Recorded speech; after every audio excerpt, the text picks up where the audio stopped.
You are watching the Shifty Sunday Broadcast Network. The world is watching.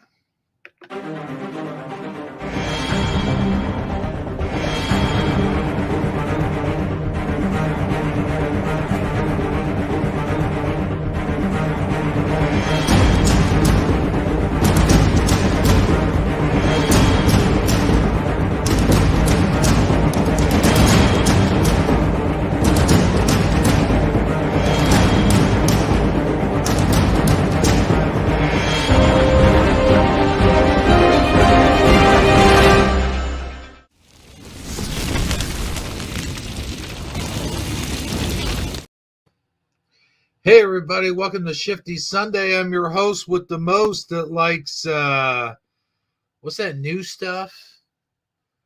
There's some new stuff that we bought the other day. I can't remember it. But anyway, um whatever the heck it is, I like it on my toast. I got to be honest. So I'm your host with the most that likes that new stuff on my toast.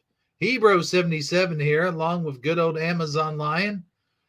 And we've got a heck of a show for you guys tonight. I hope you come in when you can. We got Go Kart Bob in here so far. And take it away, Amazon Lion. 'Tis me, the great and powerful Amazon Lion. How are you, Hebro77? I'm not too bad. I just dropped a video. I think it was like a couple hours ago. And I see we have Mr. Go Kart Bob joining us. Thank you for joining us.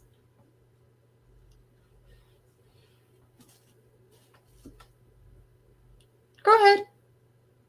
I was just saying, I just dropped a new video a couple hours ago. And man, you know, I don't think people realize. No, it's been. What do you mean back on? We were on. Yeah, we weren't on last week because of Mother's Day. Right. We were on but we were that. on the week before. Yeah. Huh. Maybe it just seems like a month. Oh, that's what he says. It seems like a month. Yeah, sometimes we miss a show or two and boom, it is a month. Because that's 2 weeks.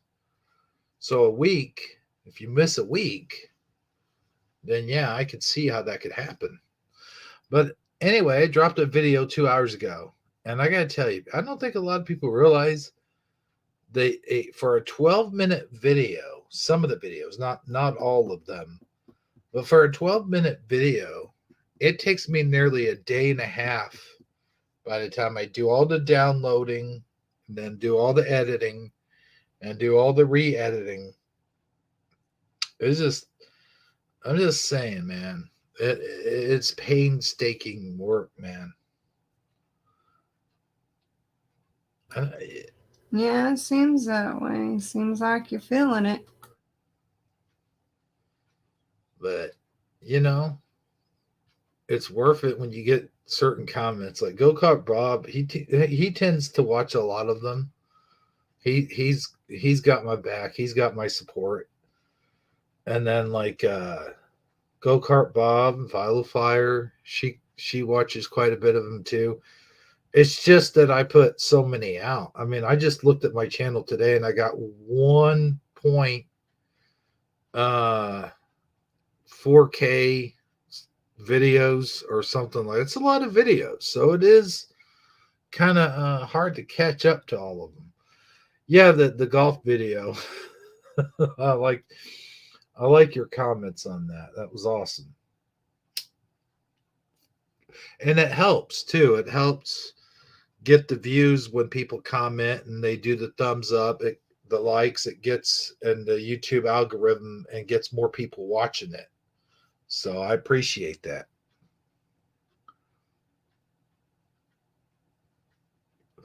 But besides that, we both of us have been doing a lot of gardening here lately. I just the other day finished putting out, let's see, 12 tomato plants, about 12 pepper plants. So we're talking like 24 plants plus like some cucumber plants. And I think, let's see, what was the other thing? There was one other thing. Sweet basil. I put that out in only a day. I put all them plants out in just one day because it was supposed to rain. And of course, we did get all the rain. Like I looked out today, and it was all muddy out there in the garden. And see, the one part of the garden, it kind of slopes. So when you get rain, I know not to put plants down at that end because they'll get washed out. So I tend to put them a little bit further down. And I will get to making gardening videos like I do every year. But I'll wait till the plants get a little bit taller before I do that. And Amazon line, you've been planting stuff like crazy too. Why don't you tell the kind folks at home what you've been putting in the ground? Well, I'm all about birds and butterflies, so I made sure this year to put tons and tons of different flowers that will attract them. So many, I can't give you the names of them all, but once they start growing, I will, put pictures out there. I've been doing some landscaping. I did some pieces next to my steps going up my front porch that Hebrew 77 really seemed to like and was surprised that I could landscape, I guess. Because he doesn't really see finished products as where I can see a plain piece of ground and see the finished product. The finished assignment. I go through in my head and see what would look best, and before you know it, I'm out there getting it done. Disappointing part is because I live on federal property and other folks have decided, hey, when I move out, I'm not going to dig up my vegetable gardens and things of that matter. And I guess maintenance gets tired of digging up, that stuff when somebody moves out. So this year we were unable to plant a vegetable garden. So I'm not happy about that because I planned on putting a good chunk out in my backyard because I don't even use that piece of my yard anyway. And so that was disappointing, but I was defiant. And I planted 2 heads of lettuce and 8 onions in my flower beds. So at least I have that. And then the other day went out and got a couple cherry tomato plants, the less acidic ones, and a strawberry plant. So those will go in pots, and I'm happy I'll at least have something to grow and spend less money. There's nothing like saving money for me. I know you hate it when I change format in the middle of the show. However, here's an idea that I had. It just kind of popped in my head, spur of the moment. Why don't we go through all the stuff that you sent me, including the memes? We'll get through that. We'll get through your creepy critter. And why don't we spend the rest of the time doing what to dub? It seems like something we haven't done in a while, and it does. People do seem to enjoy it, and it does get chat interaction going. I guess so. That's after we do all our usual stuff, of course. I just figured since we didn't have. Not sure how long I'll be able to stay. Yeah. I have to get up at 4 a.m. for work. But I sure will try. You will try. That's all a person can do is try their best. And I always try my best. That's all I can do. Try you will. Anyway. Boy, yeah, we have If you're holding Yoda captive, you better bring him back. and that wasn't even an AI Yoda. That was me. All me. And I could almost do some of the president's voices without using the AI. Almost. Like, huh? What? Who? What? What's going on here? Oh no, not you. Go back to bed. Oh, okay. Sorry about that.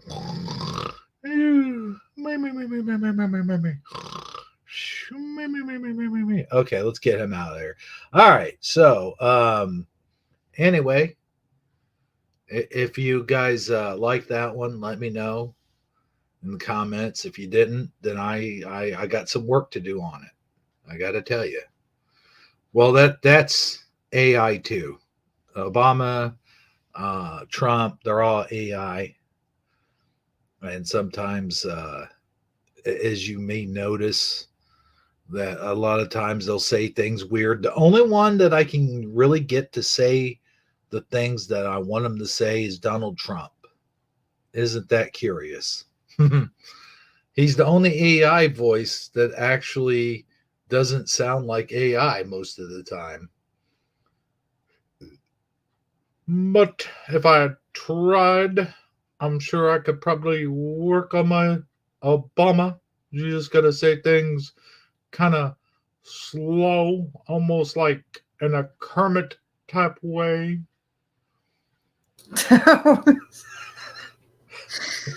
That was not good.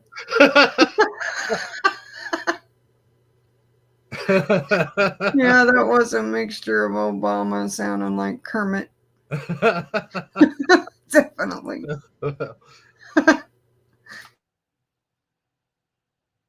But yeah, I'll work on it. I'll work on it, and as it goes along, I get better at it. See, when I listen to the AIs, it helps me improve on my voices. But anyway, I mean, it was really good if you were going for Obama trying to sound like Kermit. You did great. oh, okay, that's kind of what I was going for. But I used to be able to do a really good Kermit, and now my Kermit's like it's kind of sounds like he's got a frog in his throat. Yeah, Kermit's been smoking too many years. But it's Miss Piggy's the one that's got the frog in her throat. Yeah. Sometimes, just Well, say. they're a perfect match then.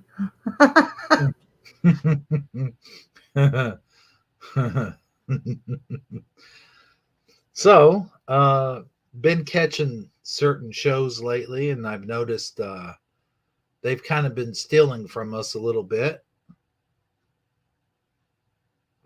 Not going to mention any names. I will mention. I will, however, mention the name of the show. Speak Easy. Just saying. If you know what that show is, then you know who I'm talking about. They actually stole a couple of our memes and tried to sneak in, trying to be a little sneaky there, trying to get our name of our show into their show. But I just think it's funny. That's all. But I do want to give a serious shout out to Armor Up. Uh, Nothing serious going on with him right now, but he is struggling, you know, as a lot of us are. But Armor Up's been a good friend of mine over the years. And even though he hasn't been a part of the show, and I guess almost 2 years now, I still like to give him a shout out and hope he's doing well. Haven't heard from him in the few, so it's always good just to catch up on people in the community and just give them a shout out every once in a while. And also, haven't heard from Saji in a few days. I hope he's doing all right as well. Um, so that's the two shout outs I wanted to give. Oh, one more. Um, Sandy Diva. I wanted to shout her out because, you know, she's always working hard in the community, trying to keep up with with stuff and the Mandela effects and stuff. Even though I'm not about that, pretty much not anymore so much as I was years ago when I first started the channel, but we still like to bring them up from time to time, every once in a good while. There's been a few that I actually glossed over when doing some of my AI videos.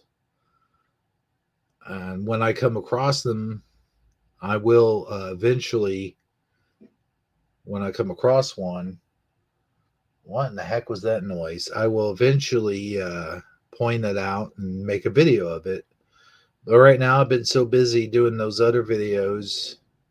And like I said, I think about a week ago, or maybe it was 2 weeks, about a week ago, I guess it was, is I will start a new channel to put all of these AI videos on. So I'm not always going to be putting them on this channel. This channel is going to be for Mandela effects and stuff of a weird nature, as it always has been. Um, yeah, that's true. Go kart, you hit the nail on the head right there. But you know, some of us find Emmys in almost everything, and some of us see them as either not being that important or not even really being relevant. And as I always said, I'm not really big into them anymore as much as I once was. But when I do come across one that kind of blows me away, I will make a video about it. I will talk about it. But those little tiny ones that don't really do much, they don't really do much for me. Like Mickey Mouse wearing red suspenders, or something like that. It just doesn't really resonate with me. That's not saying that they're not as important to some people, but to me, not so much. It's the big ones like the rearranging the pyramids, or the moving the mountains, or an undiscovered country or something like that. That sort of like, that's when I'm talking about the sort of Bible changes, for an example. That's another one that sort of gets my attention. But yeah, so that's what I'm going to kind of get back to doing, or stick with doing. And I also got a couple movies that are stop motion I'm going to make. But really what I'm doing is I'm holding out to get my new place. And once I have my new place and I have everything organized inside of the new place, I'm going to have everything labeled and everything organized. Then I'll get back to making those stop motion films that everyone likes so well, especially the Hebrew and Sadji shows and the Mandela family shows, those kind of things. I kind of put them on hold for a while. Why do this whole AI thing, which is an experimental type of thing. But I will say this: I have grown a lot more subs from it. I've noticed. Right now, I'm up to, I think, 973 or something like that. So I'm getting there. I'm getting there. I'm almost gonna make it. I think I'm gonna make 1,000 by the end of the summer. We'll see. Well, I'm like Go Kart Bob. I don't go looking for Emmys. It's just, I got so much else on my mind, that I have a busy, hectic schedule often, to get things done. Not just am I working, but, I have my teenager who's going through all her stuff, Mhm. and just things in the house, out in the yard, taking care of loved ones, that in itself, paying bills, buying the basics, that in itself can keep a person pretty busy. Absolutely. And so my mind's always thinking more along the lines of real life stuff, you know, just responsibility wise. Have I gotten everything done for the day? I can lay in bed and go, did I do everything that I needed to do? Well, no, because I obviously have an overwhelming amount of responsibility. But yeah, I'm definitely starting, I understand the whole struggle thing. I know that the longer I'm working, the more I'm feeling the struggle because, I'm not supposed to be working, but that's the only way I'm going to keep my family afloat.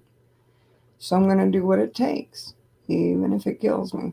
Usually with jobs, if I'm working the fast pace, I usually start getting drained about this time. And then within, 2, 3 months, I usually end up having to take a hospital trip. But I'm glad that I found a job that's going to work with me on that stuff.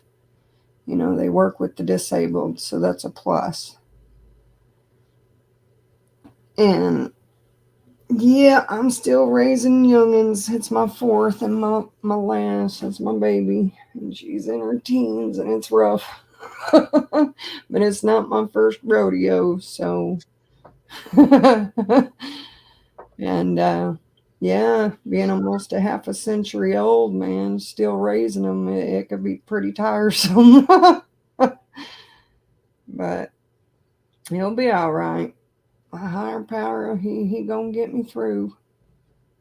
If you didn't want me getting through it, I wouldn't be here. So, yeah, I definitely understand that struggle and having to get up for the early morning shift. And I'll tell you what, I felt it this past weekend because, most of the kids are out of school for the summer. And those kids might be loving it, but I sure ain't. Out for summer. It was a crazy race. Out forever. God, I remember singing that song when I graduated high school. Oh my gosh. Like, school's out forever. Yeah, and if you can hear that logo, I'm loving it. I'm sure that lets you know where I'm working. Yeah, the kids might be loving it, but I'm not. I thought Saturday was going to kill me over. Oof, it was rough. But at least they don't have long of a summer vacation and then it'll start dying down again. So just keep me in your prayers, keep me in your thoughts that I get through the summer without a hospital stay. That'd be nice. I'll tell you what's good about summer vacation when it comes to the kids being out of school. There's two things. Number one, you don't have to worry about the hassle and massle of worried about how they're going to get to school and getting them off to school and all of that crap. And the other thing is, when you're driving and you go into a school zone, you can just speed right through that son of a bitch. You don't have to worry about that. And my God, I love that. That is the greatest thing about it. It's like every year I look forward to it. I'm like, oh yeah, school's out. And that means the school zone is gone, is done. See ya. Get out of here. Yeah, Go Kart Bob was saying he had a friend who had a kid after 50 years old. Oh, I Man, feel for that person. Because I'm telling you what, it's around that age, that your energy kind of starts depleting. And, as nice as it is that hopefully you're wise beyond your years at that point, you've gained some wisdom. But at the same time, I would feel like it's kind of unfair to the kid unless they got others to, play with. Because at that point, isn't your energy depleted enough to where you're just like, ugh, I just want to relax when I come home instead of chasing a little bitty one. And as sweet as it is to have grandkids, at least after a bit they can go home and you can go back to relax. And that's how I am anyway. But I know it's, of course, because of the health issues with me. I'm sure if my health was in a better state, I'd be all up for it.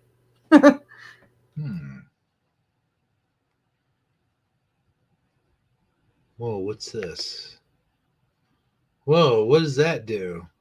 That's cool. But what does it do? I have no idea what you're talking about. I don't even see anything. Oh, yeah, hold on. I want to try something. Do.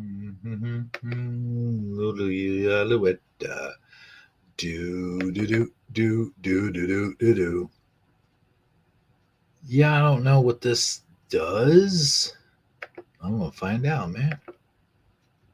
The following is a paid Oh wow! advertisement promotion. You can It just does not play it. necessarily reflect the views or opinions It of shows this right there. station. You don't even have to share your Are screen. you tired of leaving nasty skid marks in your underwear? How about those not so Oh, fun dingleberries no. stuck to your backside, or just that overall not so clean feeling? Maybe wipes cost money and you can flush them. Okay, I just wanted to see what that did. That's awesome. Okay, let's try. Let's see here. Let's try something else. Wow, that's cool. Okay, let's take that down. He said that. Go-Kart Bob said that was 15 years ago. He's a great dad, 3 grown boys and 15-year-old girl. Oh, kudos to him. Wow. Sending him my blessings for sure. Add item. Camera slot. What does that do? Okie dokie. Sorry, folks. I'm just playing with buttons here. I have no idea what they do. Hey, look, I'm little. Oh, man. What's this do? He's playing with his buttons. Oh, wow. Okay. I'm in the corner, man. Wow. We cannot see anything that you are doing. I can stretch All we it can way hear is you playing with buttons. Okay, let's do this. Zoop.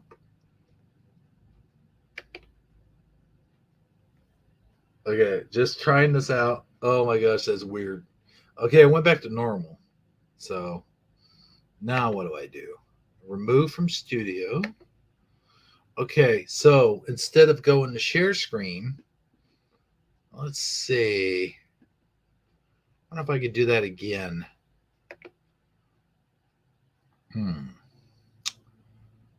What does this button do? Add an item. Gosh darn it. Cancel. Never mind. I think we lost him, folks. Let's see here. Plus. He got mesmerized by his buttons. Media slot. All right. So what do we add? How do we do this? I forgot. I did it a while ago, but I was like playing buttons, so gosh darn it. Grab it and cancel. Never mind.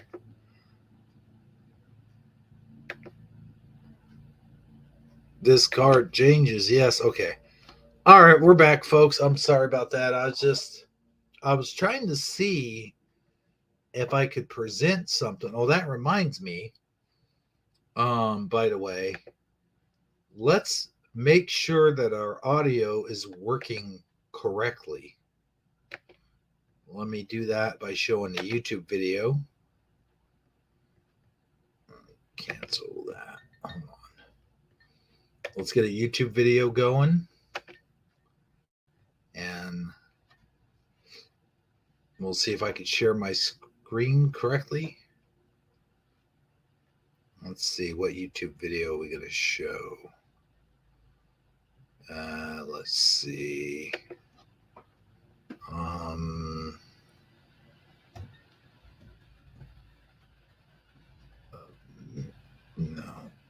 No.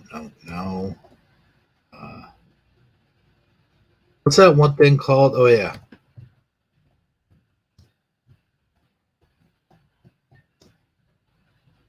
Okay. Let's see. There was a meteorite. caught on camera. Okay, let's see what this looks like. Let me know, guys, if you can hear the sound and all that crap. Share the screen. All right. Okay, just let me know if you can hear the sound all right. Now, there is wind blowing in the video, so.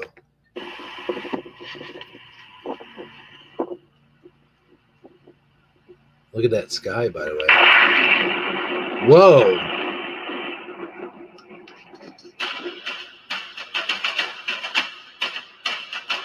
You gotta be kidding me. There's people out. Oh, look at that. A meteorite is a solid piece of debris from an object. Do you hear that all right? I do. You can hear him talking? I can hear him talking. Such as a comet, asteroid, or meteoroid. I think we're going to watch that this. Originates in outer space and survive its passage through the atmosphere to reach the surface of a planet or moon. When the original object enters the atmosphere, various factors such as It kind of sounds like that Russian comedian, Yakov Shmirov, or whatever his name is. friction. It's so beautiful but terrifying all at the same time. You never know when one's decided they're going to come this direction. Energy. It then becomes a meteor and Look at forms that. a fireball. Like, ooh, so pretty. I'm going to get blown all to hell. As long as it doesn't hit your house or car. Once it settles Look on how the close larger that's body's getting. surface, the meteor becomes a meteorite. Meteorites vary greatly in size. For geologists, That's just Mammalite is shooting a across meteorite the sky. large Look at enough that. to create an impact crater. Meteorites that are recovered after being observed as they transit the atmosphere and impact the Earth are called. I'm getting tired of this guy's voice, but you can see the as long as we can hear the videos and now see them, that's good. So I guess the initial problem was my microphone at the time. Oh, okay. Is that what was going on the last time? I think so. But yeah, that guy sounds like Yordov Shmirdov. He talking about the meteorite about to hit Earth. Meteorite going 55 miles per hour. About to hit house. I'm sorry. It was just. Now you're starting to sound a little Mexican there. Oh yeah. Yeah. I was doing this thing like a stereotypical Mexican voice earlier, like when I was trying to get some garlic bread out of the oven. Like the garlic bread was talking to me. Like, I am too hot right now, senor. Do not touch me. You'll burn your hand. I was like, okay. I'll just come back and get you later then. Okay, senor. I'll talk to you later. So, anyway, I don't know. What else you got for me, Amazon Line? What's going on tonight? What's happening in the world? I don't know. I think we got something on Antarctica. We got something there. Antarctica, yes. And got the memes. Got the little 3 funny videos. Got, of course, the creepy critter and the microscopic things.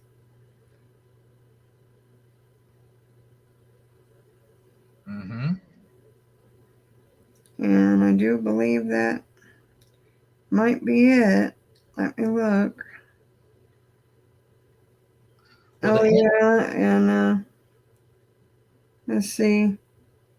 I guess the guy who got pulled over by a cop and he tried to accuse somebody else of driving. So, Oh yeah, I know about that one. That one's funny. Funny, yeah. But the thing about Antarctica, okay, is like they said for years that there was this wall that was impenetrable for years, and that no one had ever gone there because they weren't allowed to go there, and there was always rumors about secret military base, and there was secret goings ons, and they were doing weird experiments and stuff like that. And this thing on Antarctica should be interesting because it comes from Elon Musk, something that Elon Musk talks about, right? oh, when it comes to the Antarctic, Antarctica, huh? yeah, it said Elon Musk discovered something horrifying in Antarctica. Mm. And then I also have something on, the critical climate threshold and how the temperature, I guess, is supposed to change on us and why it's changing on us. So, I mean, I'm sure we know the gist of why it's changing, but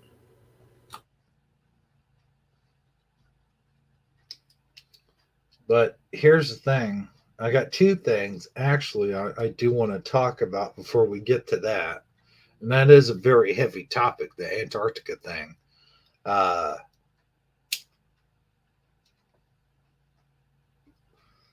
See, go kart Bob. hmm? They can't go there. You might slide off the edge of the flat earth. Right? Whee! But look, I got two things. Okay. There was something, doggone it. Oh no. Here's the thing. Go, you know the thing. I gotta play that in one of my videos when I do my AI videos. But there's two interesting things that I wanted to bring up. The first thing is kind of a gripe of mine. It's kind of a complaint. So I'll make that my sort of what grinds my gears segment.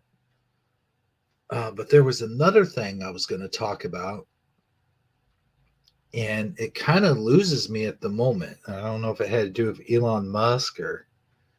Oh, yeah. I just remembered. It had to do about the so-called climate change. And here's the thing. Go, you know the thing. The thing about that is industry has only been around for like about 100, maybe 150 years now. Like we have only been and working, having factories and cars and stuff like that for about 100 years now. And even when cars first started coming out, they weren't that popular. People still like their horse and buggies, and there was other, bicycles and all that stuff. And they weren't very, not too many people could afford them. And it wasn't really until several years later that they became very affordable when a lot of people started having them. And now you look at today, of course, almost everybody has a car, unless like you're in certain countries like Japan or China, or just other countries like that and stuff. But the amount of emissions that would have to come from those things in just under 100 years or a little over 100 years would have to be so tremendous for them to change the actual climate. That shit just doesn't happen like that. It would have to take place over thousands of years, and even then it would be almost impossible. I think whatever is happening now is either a man-made weather source that's causing the weather to change, or B, it's nature changing itself. It's the I destruction think of it's a nature. bit of both, honestly, Because because we are due for that change on the planet. You know, it does that every so often. And with them making all the fake the clouds to keep the temperature down, I'm sure that don't help. well, the cloud seeding Yeah, been doing the last because 60. what I've noticed is even the color of lightning has changed. I'm not sure if you've noticed that. The color of lightning has changed. Our sun has changed. It used to be a yellow sun. Now it's a white sun, almost as though someone put some LED lights up in the sky. The moon color has changed. Everything that I've noticed that's in nature seems artificial now. It really does.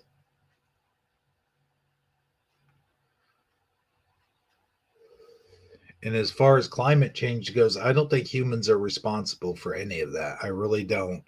Now, this is just my opinion. I don't want YouTube giving me a strike for falsifying information or any crap like that. I'm just giving my opinions on it. I really think that it's a natural change. If you look at the ice age, that was a natural changing occurrence. We didn't have factories or cars or hairspray. That there was nothing to blame for destroying the planet back then. It was just a natural change. The ice age, and then the heat waves that came after, and the melting of the glaciers, that was all through natural changes. The Earth's core turning and all of that. So when it comes to that, I am not only am I on the fence, but I'm on the other side of it. I done fell off of that fence a long time ago.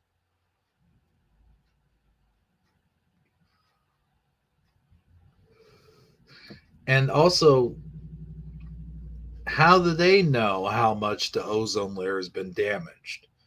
I mean, really, unless you have, like, I know they have instruments for measuring this sort of thing, but how do they know what percentage has been caused by emissions? Time travel, man. Time travel. But seriously, though, how do they know the difference between the changes in emissions to greenhouse gases and the changes to natural greenhouse gases as opposed to what humans have caused? Like I said, the industries have only been around for a little over 100 years, maybe 150, maybe something like that, but definitely not enough to cause that much damage, I wouldn't think. Now, I could be wrong, and if I am, YouTube will give me a little warning there at the bottom of the screen, or they'll just shut this video down.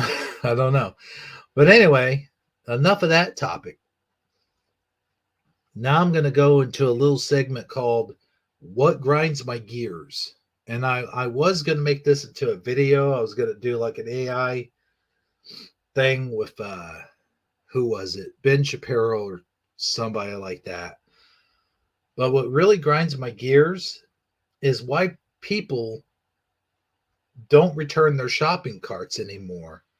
Like, I've noticed this has become a rising problem over the years. Like, even the shopping carts at Aldi that you have to pay a quarter, they're even leaving those out in the parking lot. And it's getting to the point where people are so rude and inconsiderate.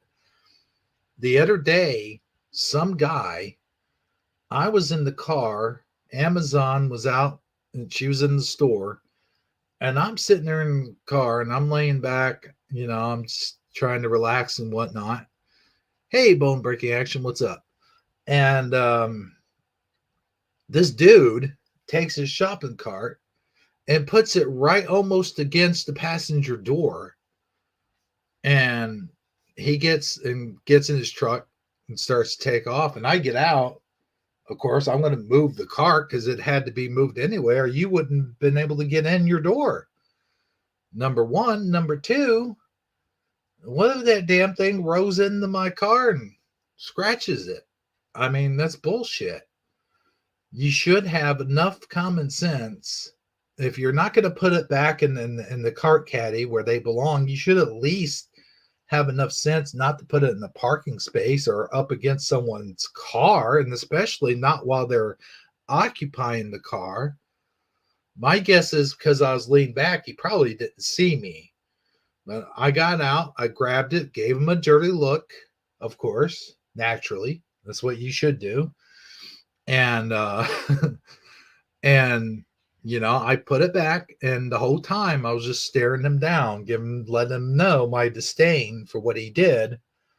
And then he drives up. Now there is a stop sign a little ways up there, but he kind of stops. I'm thinking, yeah, what are you going to do? You're going to back up and come back and yell at me? I don't think so. So I get back in the car because I'm not messing with all that bullshit. I just want to lay down, relax, and wait for you to get out of the store, And well, he drove off, and I'm sitting there. But it's just it's like turning on your turn signals, before you turn. It's just common courtesy. I could see someone who's in their 80s or 90s and they are pushing a shopping cart and they can't quite make it to the caddy or whatever. Now, a lot of those people, they'll put the shopping carts over there where the fire hydrant is in that area. And I kind of disagree with that as well, but it's still better than leaving them in a parking space or get someone's damn car. So that's really all I have for what grinds my gears for this week. Your thoughts, your opinions, Amazon or the audience, anybody?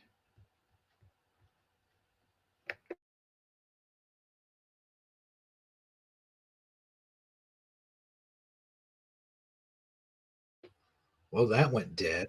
Well, it'd be nice if people put away their carts, but we also have to be realistic to, the world we live in, and not everybody's always going to do the right thing. And that's why it's up to us to do so. Do the right thing. That's one of my favorite Spike Lee movies. But we have bone breaking action in here. We have Strawberry Von Streusel. Streusel. How do you say that? Strawberry Von Streusel. Okay, you said it right. I do believe. And he's got a little car emoji there. Yes, I have seen cart narcs. I wish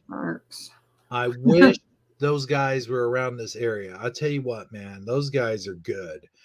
What they do is they make people, like, they get in their faces, and they have these little magnets, and they take that has their logo on there or whatever, and they'll put them on the car, and the guy or girl will be like, "Hey, you get that off of my car," and they're like, "It's just a magnet, man. Relax, first of all."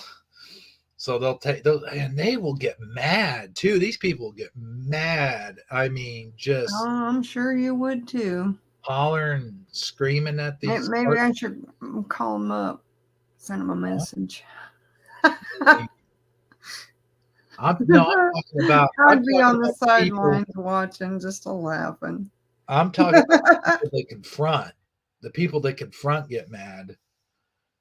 It's like, dude, you're the one that left your cart sticking out. Like, why are you getting mad? If you just walk a few feet, and that's the thing. is like the cart caddy was only like a few feet away. It'd be one thing if it was like a mile away and it's like, dang. But even then, don't leave it in a parking space. Don't leave it next to someone's car. That could roll and hit someone's car. That could roll down a hill. Especially if it gets like windy out or whatever. That could cause some serious damage to something. I mean, seriously, dude. People are just they go out and about to do their business and they don't put their gosh dang thinking caps on, and they just have this kind of little neutral zone around their head like, Oh, how dude, about people who don't look both ways when they're crossing the street? oh, that grinds my gears too. I tell you what, man, we live in a I knew world I was going to get him going. we live in a society now where people are just oblivious to everything, and they think that, I won't say they have a sense of entitlement, but they think that cars are just supposed to automatically stop for them. But here's the hold on, let me get it ready. Here's the thing. Go, you know the thing. The thing is what if the car's brakes go out? What if that person's not paying attention? What if they can't stop quick enough? What if they have to swerve to avoid hitting you and they hit someone else, or they hit another vehicle? You know, that is ridiculous. Look where you're going, man. You know, just look where you're going. And also, it's like they didn't have mothers or fathers or any kind of parental guidance growing up. Well, I think in a way they like, do feel privileged because of the rules of the road. teaching them first, so they're just like, we can go up. well, look, man, look. I was hit by a car when I was younger. I was maybe 13, 14 years old. I got hit by a car and ain't not a damn thing happened to that person. So it's not always just because you think you might have the right of way that people aren't gonna assume that you're, whatever, and they're just gonna hit you. And there's also, what about people that hit and run? I know there's cameras out there in the parking lots and whatnot, but it's not everywhere. And a lot of those cameras are fake. And a lot of times when their memory or the video runs out, it's out. They don't check that stuff. Because I know for a fact, because I had an accident one time out on the parking lot, and we asked to search the cameras, and they're like, man, look, these cameras only have so much memory and blah blah blah, we can't go through all that footage. And so yeah, that's not even a factor. But my point is, if these degenerates had any kind of parental guidance whatsoever when they were growing up like we did, with the whole look both ways and always stop at red and go at green, or whatever it is when you're cross at the light, all that stuff, then these fools would know better. But like I said, it's like common sense escapes them. I mean, look who we have as president. I mean, that should tell you everything you need to know about the way society is collapsing. If that many people actually voted for him, then, and I can't say otherwise because YouTube will strike me down, but if that's true, then boy, I can believe it, kind of, because there's a bunch of dumbasses running around with just like a cheese block around their head going, duh, I'm looking down at my phone while I'm walking, just not paying attention. So anyway, that's that. I mean, let's get off of that topic real quick before I have a total Hey, how about when you're going down the grocery store aisle and two ladies just stop and start chatting? Oh my gosh. And then you got to go to a whole nother aisle just to get around. Oh, or that you is politely say, excuse worse. me. But sometimes I really just like wish I could shove them over. Like, Oh, would the you move? worst I'm trying to is grocery shop. That's what I'm here for. I like I use go-kart my moms. manners because that's how I was taught. You know, here's the other. Hold on, let me get it ready. Here's the other thing. Go, you know the thing. It's when there's a whole bunch of them and they're standing in the middle of the aisle. It's like a fucking family reunion. And, all you want to do is just, grab one thing from that aisle. And you're not trying to go all the way around and go down the other end of the aisle just to get to that one thing. It's like, dude, this is ridiculous. And it's the same thing when you're driving and then you go down the street and there's some dude talking to another dude and they're just chilling. Now, a lot of times, and most of the time, they'll move as soon as they see someone coming. But there's a lot of times I've been in that situation and they're just sitting there and sitting there and sitting there, and I had to finally honk my horn and say, "Hey, I'd like to get through, please, sometime today." I mean, that is just, that is the worst. Just the worst. Well, we better move on, or I'm going to have you go with the whole show Oh, heck yeah.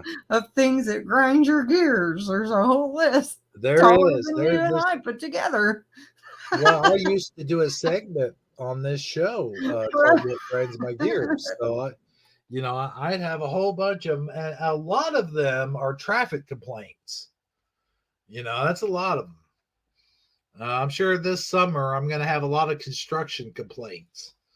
But anyway, we got Michael Fontaine popped in. And of course, we have Go-Kart Bob in here, Strawberry Von Streusel, and all kinds of people in here in chat. And I'm sure they're just dying to see this thing on Antarctica. So, where is this thing on Antarctica?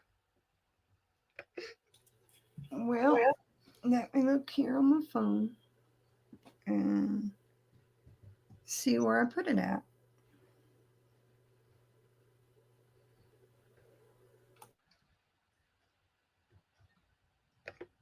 And by the way, this month is almost over. I'm hoping it bleeds into next month.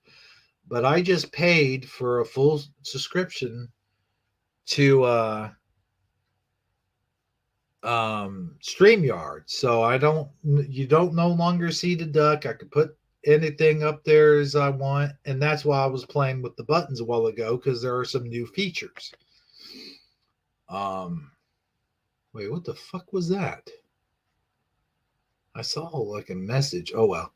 Anyway, It'll be in your messenger, everything, I always send it there, and it'll be a planet with a red strip through it.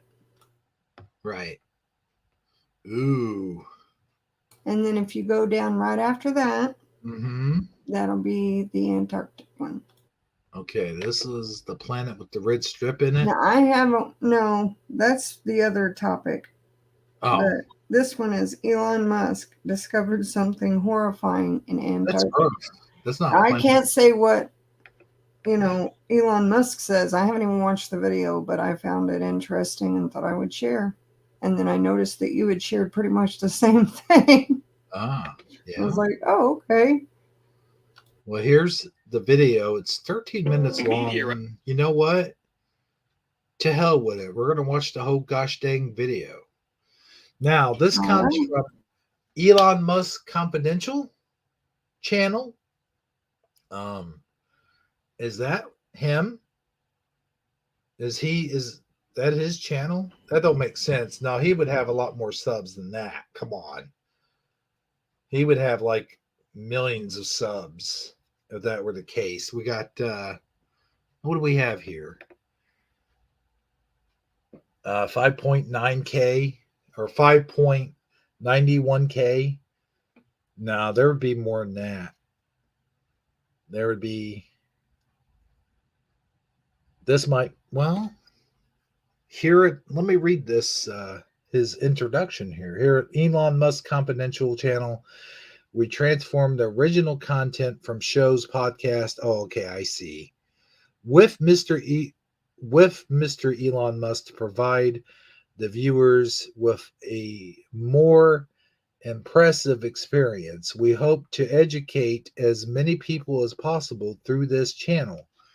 So, with that being said, what I would like to do is go ahead and share this channel with you guys right now. So we can do that. And also, this will be one of those videos where I don't think we'll get struck because they want us to share as much as possible. So we're going to share it, and we might not watch the whole video. I don't know. We may just watch parts of it and just talk. You know what I'm saying? But Sounds good to me, unless you feel like yours is shorter and you No, want to go a this is- shorter route. It's the same video. I wonder, however, hold on a second. Let me try. Oh, you know what? I think I tried that before and it didn't work. You know what I'm going to do? What are you going to do? Here's what I'm going to do. La la la la la. Do do. La la la la. Do do. Okay. Just give me 1 minute. Just give me 1 minute. And I'm going to download this. That's what I'm going to do. And then when I do that, I can play it right to the screen without going, I'm just going to download it. So while I'm doing that, I notice you have pictures of your porch where you did that work. Yeah, a little bitty miniature landscaping deal I did. Oh gosh darn So it! that I can make it look a little. I copied the wrong one. Neater.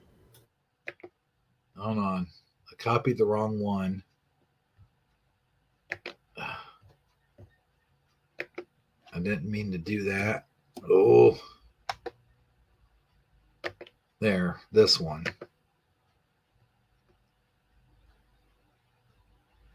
Why the heck? Huh. Why is it? Okay, there it is. Okay. This is just going to take a minute. That's why I'm kind of talking a little bit here. Download. Okay, we're starting to download right now. Ooh, it's saying it's going to take 1 minute. So while we're doing that, let's see who's in chat. Anybody new in chat? Oh, we got 5 people. Fire just joined us. Well, that's good. Singing Green Acres. Fire, how you doing? You know what? You're singing Green Acres. I was singing Sesame Street earlier. Well, at least I was whistling it. How's that go again? Can you tell me how to get to Sesame Street? And then there's something in there. Da da da da da da da da da. Sunny day, sweeping the cloud away. How's that go? Something. On my way to where the air is sweet. Can you tell me how to get to Sesame Street? Bravo. Bravo. Right on. Right on. See? I knew you could.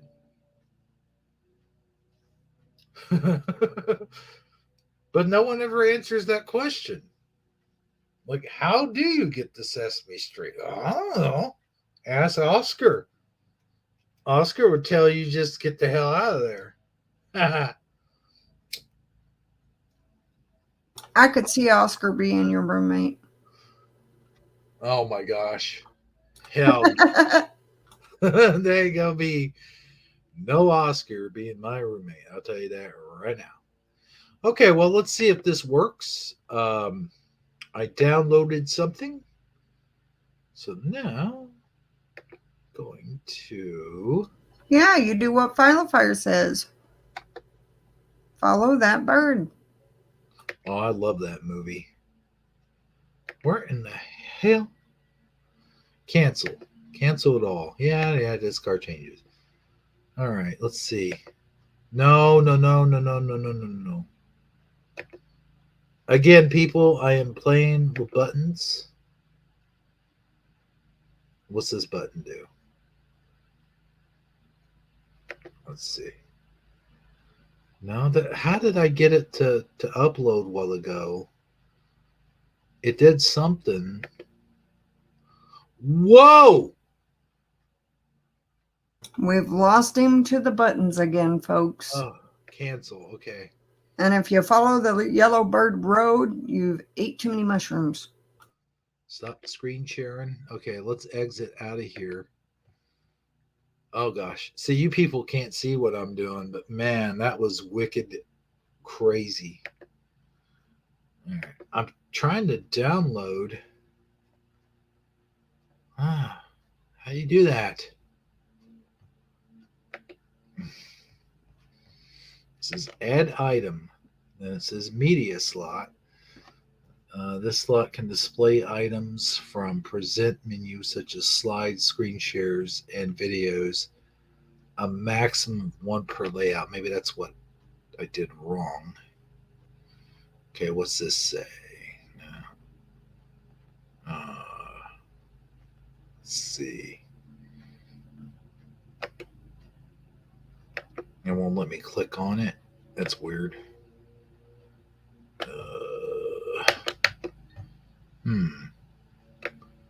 Why would they let me do that but not let me like do anything with it? See, I was better off doing this the other way.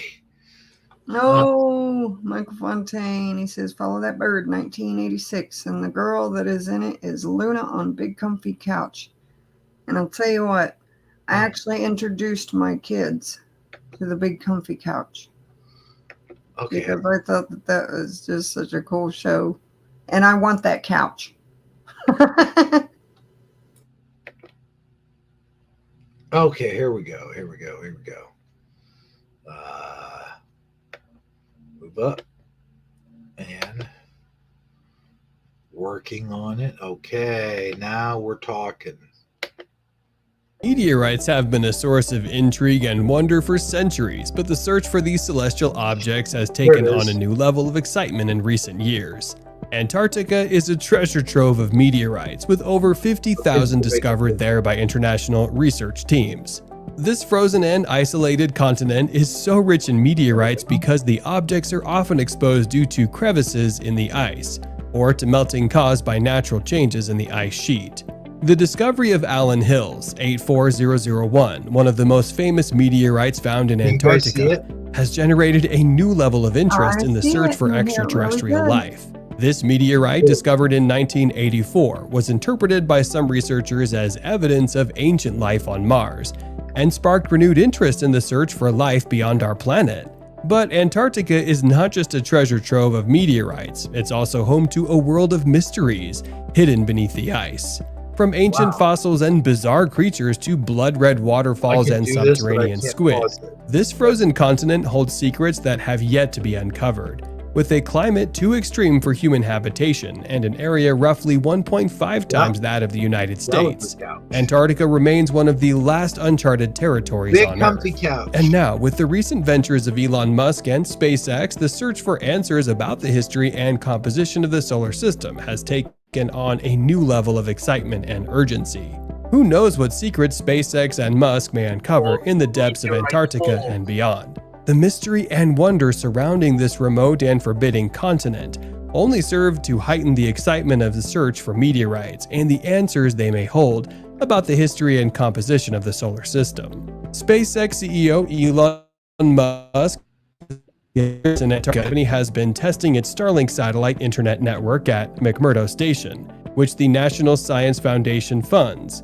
The global rollout of the Starlink network has now been completed, and the first public announcement that Starlink had reached Antarctica was made in September 2022. The polar region, including Antarctica, is benefiting I could pause it and for sparked renewed interest in the search Are for you life talking beyond about our the planet. Gallagher's But couch? Antarctica is not just a treasure trove of You need to get meteorites, pregnant it's just also sitting home on to that a world thing. of mysteries hidden beneath the ice.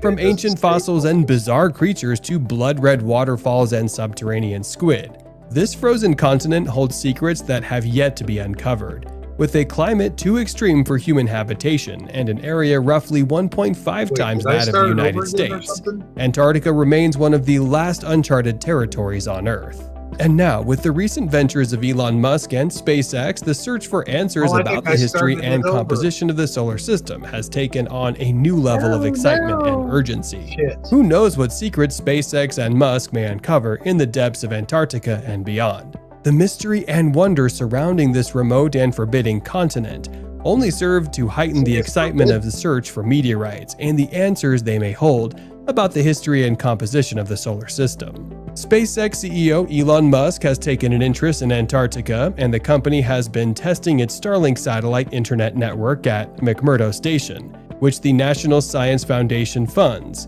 The global rollout of the Starlink network has now been completed, and the first public announcement that Starlink had reached Antarctica was made in September 2022. The polar region, including Antarctica, is benefiting from Starlink internet, as polar satellites must rely on optical interlinks to communicate with each other. The competition for providing satellite internet to the Arctic region is also heating up, with SpaceX and OneWeb vying for dominance. Antarctica is a unique and valuable location for exploring the history of the solar system. Gonna mute it up for a second. But yeah, these are really, I guess this is really going to happen then. Yeah. I guess they're really going to go where no man has gone before. You know, like on Mars. Like Firefly said that in the comments. That's something me and Saji used to do. It became a thing on the show. What the heck happened to my whatchamadoodles? I guess I can't play those when we're watching a video. Okay, back to the video. Is invaluable and can help predict the kind of changes we can expect in the future. In December 2022, the Coldex teams launched the Starlink field trials in a bid to revolutionize scientific collaboration in ice research. The lead researcher, Dr. Peter Neff, expressed his excitement about high-speed connections and the possibilities they bring to the table. The National Science Foundation has played a critical role in supporting both Antarctic Starlink studies to date, which has put it in a unique position to comment on the topic. The NSF monitors the entire Starlink constellation and has been impressed with SpaceX's willingness to collaborate with others and make necessary adjustments to minimize any impact on terrestrial astronomy efforts. However, with the Federal Communications Commission now wielding more regulatory power over SpaceX, the significance of the NSF's participation in the project has increased. The upcoming Starlink mission, set to launch with the help of a two-stage Falcon 9 rocket, will be closely monitored by the NSF, and the outcome of this mission will have far-reaching implications for the future of scientific collaboration and ice research. The private spaceflight industry has experienced tremendous growth, and as a result, the cost of rocket launches has significantly dropped. With the decreasing cost of satellites, it's becoming more economical for businesses to hire rocket companies to send their satellites into space. This has opened the doors for satellite constellations, which offer faster internet services compared to traditional satellite-based methods that relied on only a few satellites orbiting the Earth. However, satellite internet is not meant to replace traditional ground-based internet service providers. With the growing number of new satellites being launched, satellite internet is expected to become increasingly popular this year. For example, T-Mobile plans to use SpaceX Starlink network to extend its coverage to. I'm done with that. Okay. They're starting to pitch their actual, what do you call it? the narrative. I see what the whole narrative for all this is. They're trying to sell more internet. They're trying to start up this huge internet company. That's what it is. This ain't got nothing to do with the Antarctica or exploring or space exploration or anything like that. It's putting them big ass satellites up in outer space and putting cables underneath the Antarctic because there's a lot of room under there, and and doing a whole system so that they can rip people off with high interest rates and high internet rates. That's what's going on, man. I bet it's T-Mobile and a bunch of other companies that Elon's Like probably I said, I bet you that's where all our good internet service is going to. tied into. That's Yeah. why we're all having trouble with our internet. I think there's been some solar flares, to be honest with you. Yeah, that doesn't help either. And, the longer it goes, the more and harder solar flares we're going to have. And the satellites in space just can't keep up with the solar flares. According to them, the technology isn't that great to be able to beat the solar flares that have been blasting. Man, I'll tell you what, though, there's something going on there because, for years, that was forbidden territory. And now all of a sudden, it's kind of like the space aliens, the whole space aliens thing. For years and years and years, the government denied the existence of space aliens. And now they're just talking about UFOs. UFOs do not mean flying saucers, of course. They just mean unidentified flying object, is all that really means. So what that means is it could be anything. It could be a drone. It could be a plane that we don't know of yet. It could be just anything.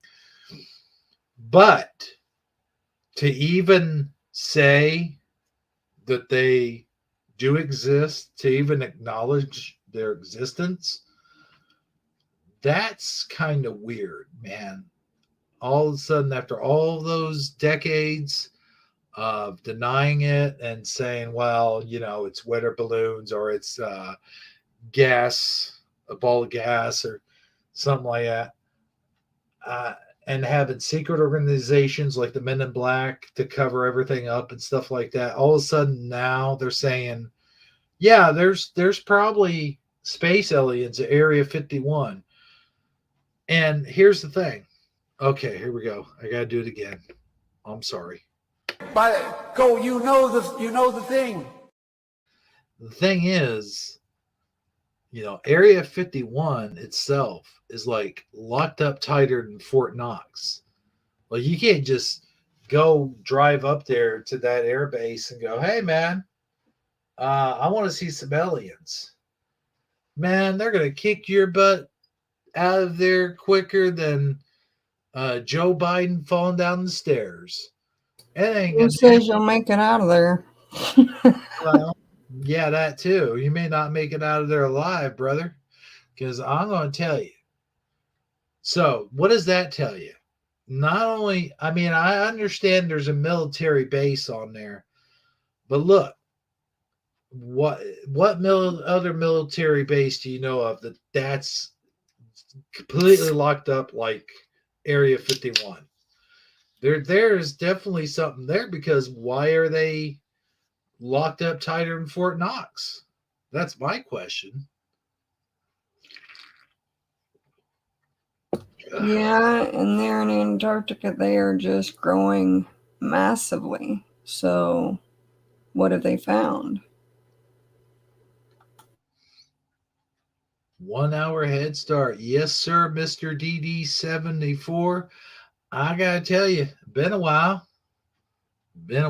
See, well, what we've done is we've lowered our time, and I think that's why we're missing a lot of views. Amazon line is because we did lower the time, so it's going to take people a little time to adjust to our early starting time because we were, 8:30, and then we 8:30 Central, and then we switched over 7:30 Central. So we are an earlier time, and that's because of what you do for a living. Yes, I actually work when I'm not supposed to, and it's pretty exhausting. And sometimes I'm getting up at 4 o'clock in the morning and do the early morning shift, which is a good thing because then I get to come home, and if I still have the energy, I can go, about doing other things like my gardening or cleaning the house.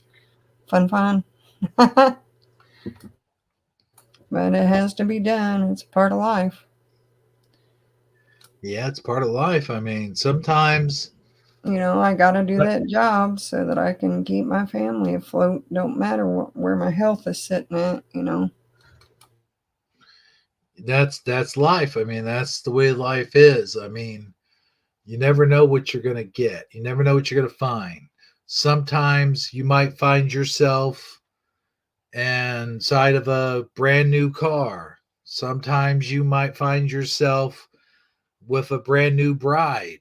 Sometimes you might find yourself in a huge house. And you may ask yourself, how did I get this great big wonderful car?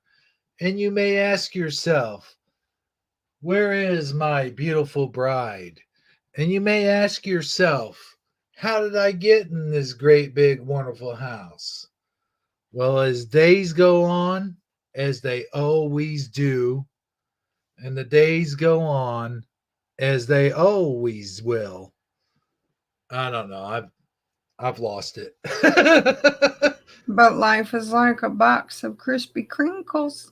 Oh, yeah. I see, Philo Fire. I see what you did. And you know what? This week, I'm at my homestead office.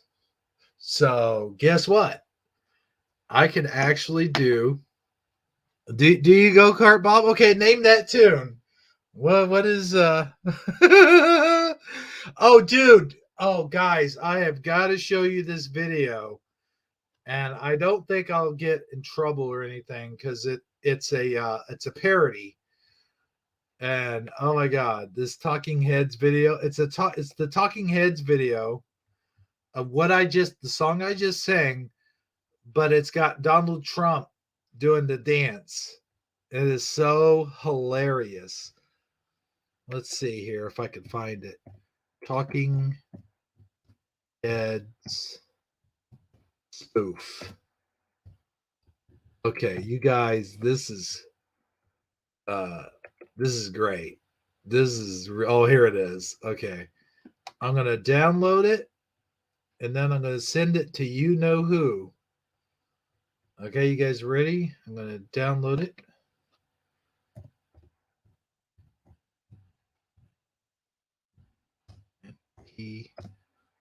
P4 converter.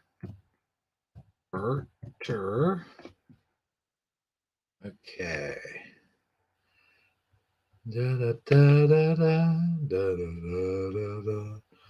Why did it go to this? What in the heck is going on here?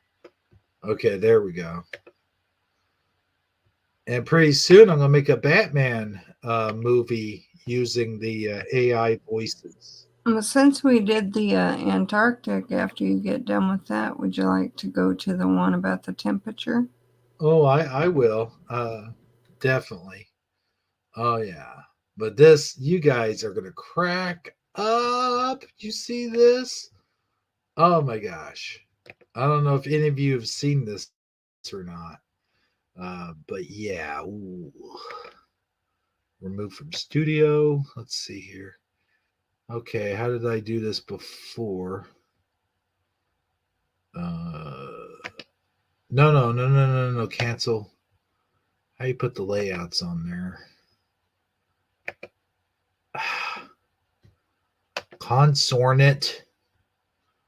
All right, that's not how to do it. Oh, I don't want it full screen. Ah! It went to super mega full screen. Okay. Uh-oh. Okay, so how do you do the layouts? Oh, I guess we can't do that again, guys. Oh, here we go. Okay. Okay, here you guys go. I hope we don't get a strike for this. I hope they don't take down the live stream.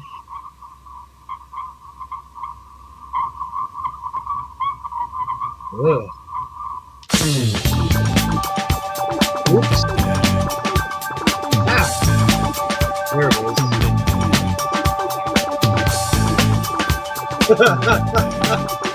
There we go.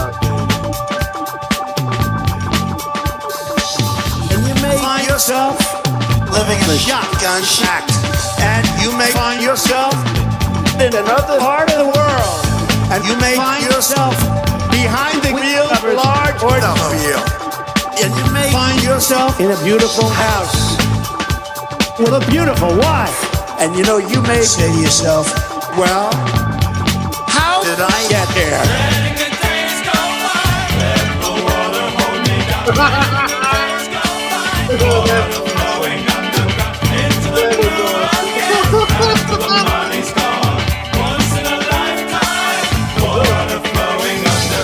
You may ask yourself, what is that beautiful house? You may ask yourself, where does that highway go to? You may ask yourself, am I right? Am I wrong? And you may say to yourself, my God, what have I done?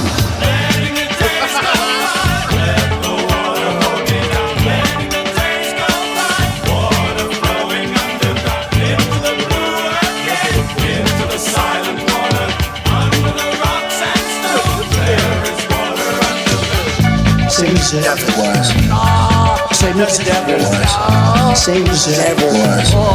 Same as it ever was. Same as it ever was. Same as it ever was. Same as it ever was. Same as it ever was. Okay. Let's remove that from the studio. Okay. What'd you guys think of that wacky shit?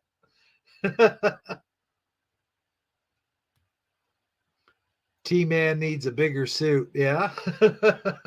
Yeah, he lost a lot of weight for that video. Yeah. Well, he ain't gonna do that. Hold on. You're not gonna like this.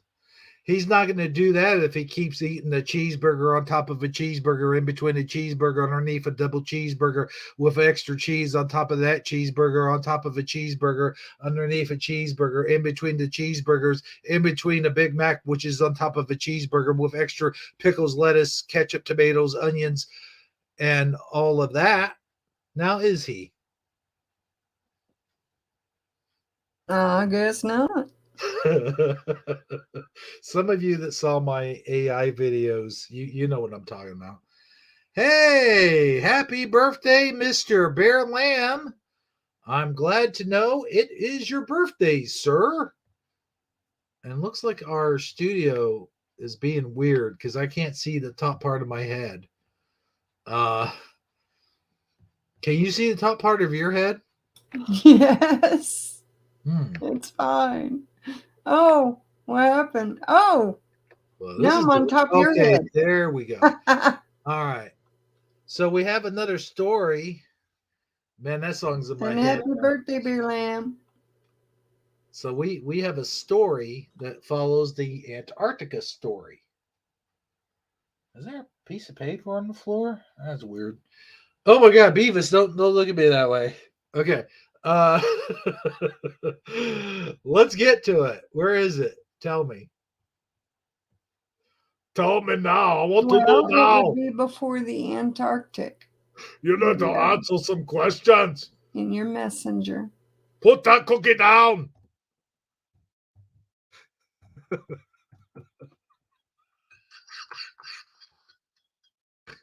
Oh.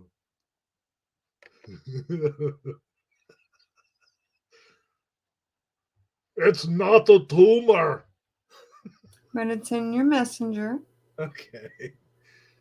All right, so And it was the video with the great big, the planet with the great big red strip through it, mhm. right up above the video Oh of yeah. the Antarctic. Mhm. And you may ask yourself, how did I get here? Okay, now for this one, I will have to use the the share screen. So we'll do that. I already have it up. So boom, there it is. How smooth of me, huh? Oh, it's down at the bottom of your screen. What in the name of Charlie the Rocking Kind of like Horse? bottom left, Oh, we'll fix that. with our faces still showing behind it.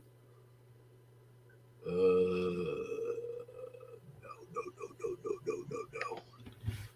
Let's see. All these buttons.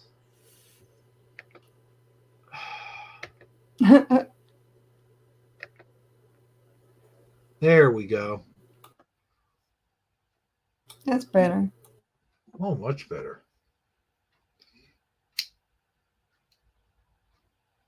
And the days go by. And the days go by. Okay. This is all yours. It's all you, man. All right. Sounding the alarm. World on track to breach 1.5 degrees of warming in the next 5 years.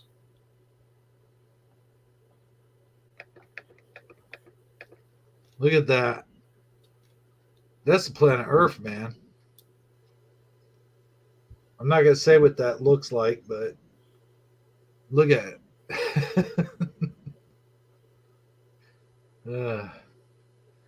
Looks like somebody wiped too strong.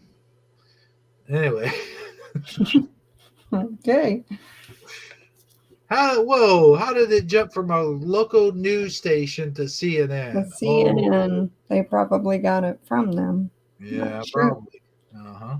The world is now more likely than not to breach 1.5 degrees Celsius of warming above pre-industrial levels for the first time.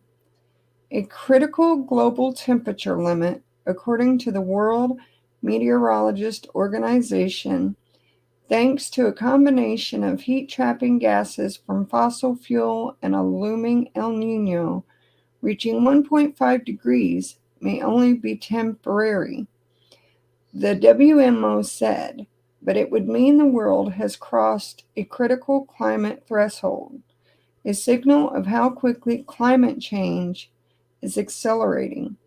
And as temperatures surge, there is a 98% likelihood that at least one in the next 5 years, and the 5-year period as a whole, will be the warmest on record, the WMO reported.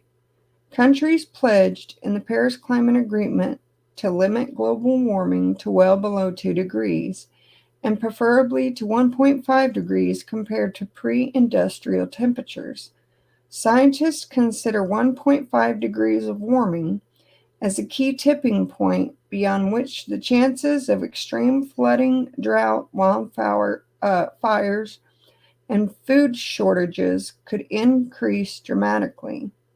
In its annual climate update, the WMO said that between 2023 and 2027, there is now a 66% chance that the global average temperature will breach 1.5 degrees Celsius or 2.7 degrees Fahrenheit of warming for at least 1 year. This report does not mean that we will permanently exceed the 1.5 degrees Celsius levels specified in the Paris Agreement, which refers to long-term warming over many years. However, WMO is sounding the alarm that we will breach the 1.5 degrees Celsius level on a temporary basis with increasing frequency, said WMO Secretary General Professor Patry Tallis in a statement. The temperature increases are fueled by the rise of planet heating pollution from burning fossil fuels, as well as the predicted arrival of El Niño, a natural climate phenomenon with a global heating effect. A warming El Nino is expected to develop in the coming months, and this will combine with human-induced climate change to push global temperatures into uncharted territory, Tallis said. This will have far-reaching repercussions for health, food security, water management, and the environment. We need to be prepared. The current hottest year on record is 2016, which followed a very strong El Nino event. El Nino tends to ramp up the temperatures the year after it develops, which could put 2024 on track to be the hottest year on record. The world has already seen around 1.2 degrees of warming as humans continue to burn fossil fuels and produce planet heating pollution. And despite 3 years of the cooling La Nina, temperatures have soared to dangerous levels. The last 8 years were the warmest on record. The report stated that the chance of temporarily exceeding 1.5 degrees Celsius has risen steadily since 2015, when the NWO put the chance of breaching this threshold at close to Whoa, zero. what did you just say? Threshold? No, before that. Breaching? Sound like you said NWO. No, WMO. Okay. Put the chance of breaching, if I did, I don't know, I'm tired. I could say anything right about now. Of breaching this threshold at close to zero. The annual mean global near surface temperature for each year between 2023 and 2027 is predicted to be between 1.1 degrees Celsius and 1.8 degrees Celsius higher than the 1850 to 1900 average, said the WMO. That refers to the period before the sharp increase of planet heating pollution from burning fossil fuels. Global mean temperatures are predicted to continue increasing, moving us further and further away from the climate we are used to, said Leon Hermanson, a Met Office expert scientist who led the report in a statement. And there you have it. You see, here's the problem I have with this article. It comes from CNN. And CNN isn't known for being an exact reliable source, number one. And I'm using my discernment here and saying that they're spouting a bunch of Huey, Dewey, and Louie. And I'm also using my discernment here in saying that, they came up with these numbers, and a lot of them are so, what's the word I'm looking for? Not contraire, but, excuse me. They're so,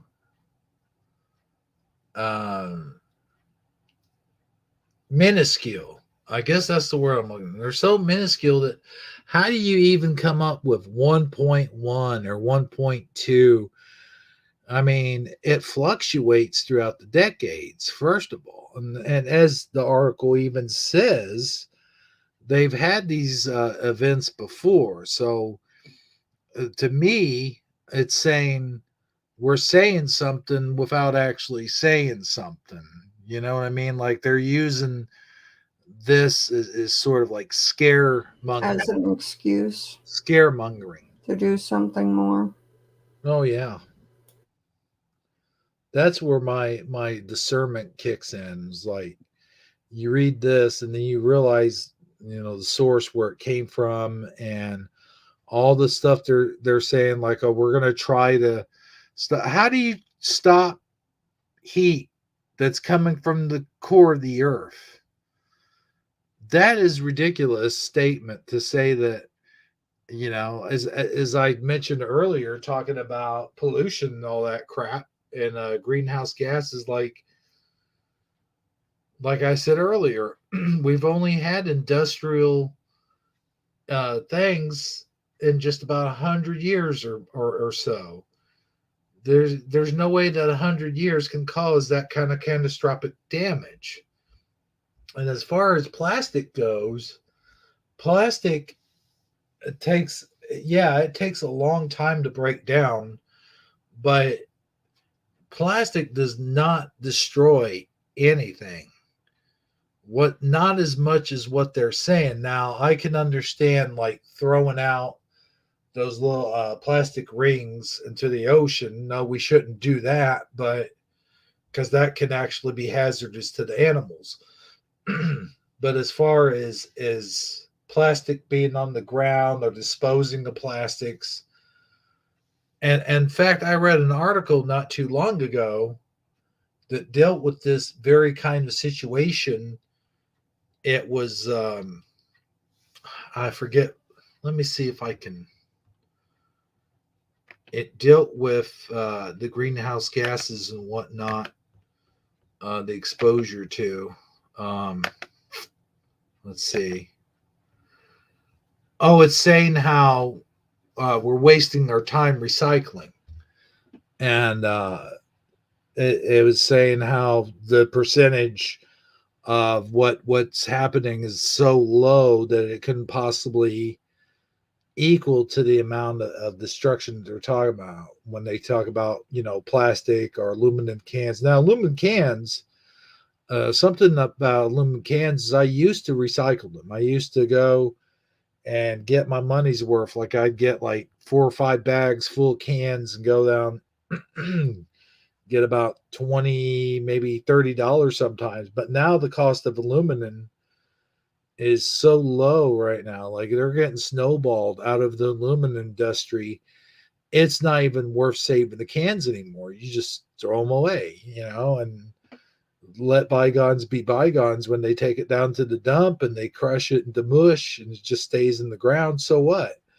Metals are found in the ground anyway. That's where we get them out of. They're minerals. They will rust and they will break down, like anything else. So it's just the amount of time it takes them to do that process, but they do eventually break down. I've seen old soda cans, old beer cans, rust and then break down into the ground stuff. But anyway, dude, it's just not worth it. Okay, so I'm reading global. Bear Lamb, I couldn't agree with you more. I could not. There's just cycles. It just cycles around, cycles and cycles and cycles. Like I said earlier about the ice age, we had an ice age, we had a heat wave. We could very easily have another ice age.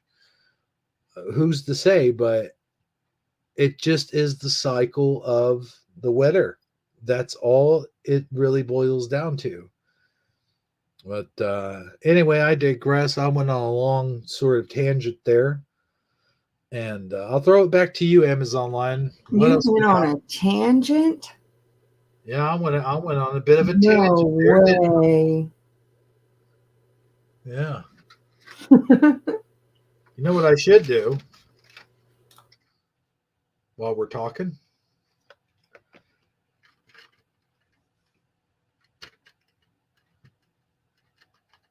You want chocolate? Do you want good quality chocolate? You want good quality chocolate with the crispity crunchity crunch that crunches in your mouth, but not so hard that it breaks off a tooth?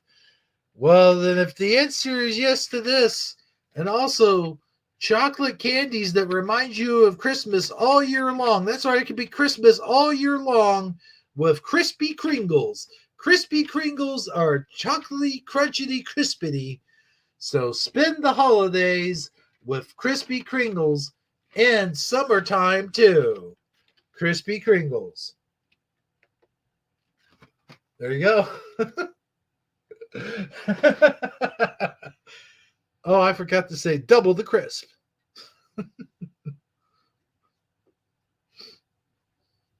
Don't forget, double the crisp. But no, I tell you what, Did you know that Filefire used to be Milefire at one time? Oh yeah. Mm-hmm. It's true. It's true. But anyway, what else is on the list, Amazon Line? Tell us. Well, shall we get to those memes? What do you mean we have memes? Well, what do you mean? What do we mean? Or you mean we have memes?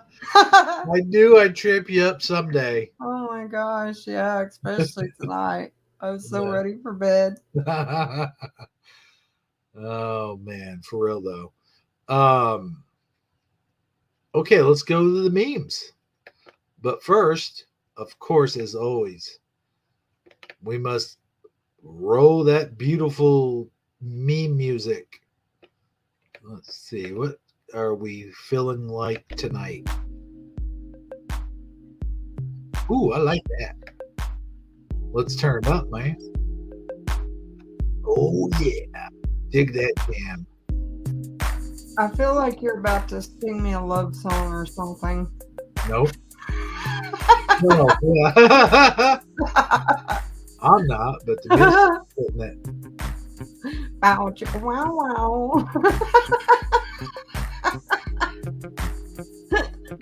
Okay, now we're gonna do name that meme. You ready? I'm ready. Where's the memes? Should be at the very top. Oh man, what's that guy doing on there? Ah, come on, go up. Come on, scroll up. Oh, that ain't good. Oh boy. You'll see double D on there.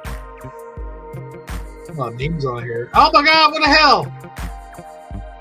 It skipped up. Gosh darn it. There we go. Okay. I'm going to turn that down a little bit. I'm going to turn that down.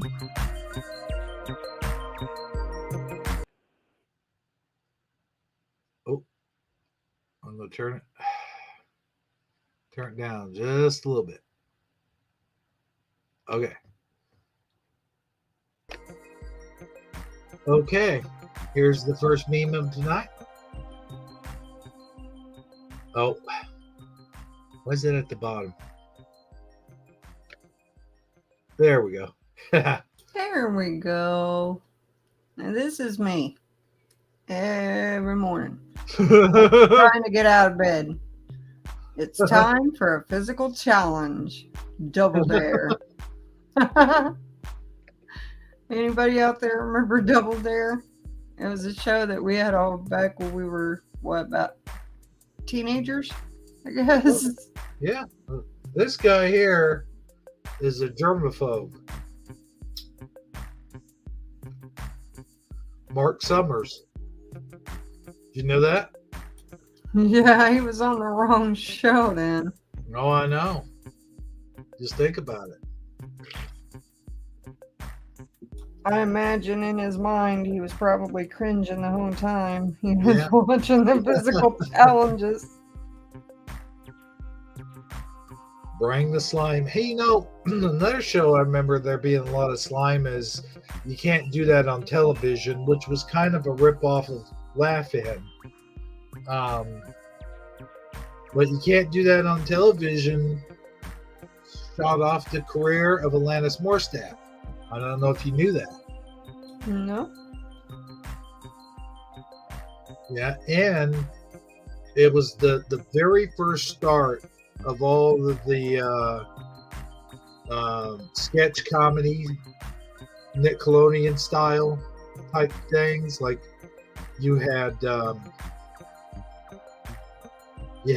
one, and then you had All That, and then you had later came what was that show with the annoying girls? That came along, and then the superhero one, and then there was what was the other one with the not Whataburger, What was it called? Good Burger. You know, welcome to Good Burger, home of the Good Burger. Can I take your order? Huh? Oh. Was that, huh? Yeah, I didn't really watch that too much. But was that a good impression? Yeah. All right, well, let's move on to the next meme, if we will.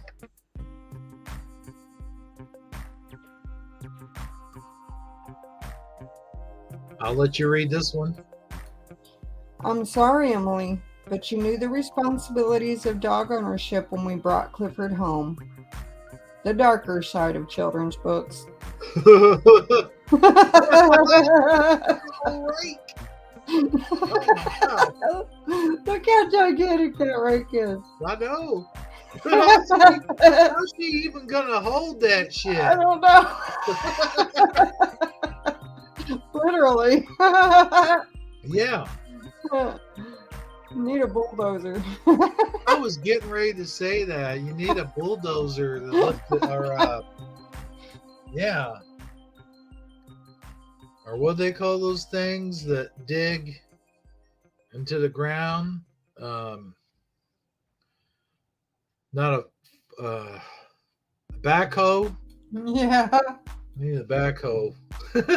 Dig it, just poop to scoop it up. You don't need a side hoe, you just need a backhoe. Haha. I asked you. Who said that? Nobody, I did. You made that up? Yes. Just now? Yes. That is funny.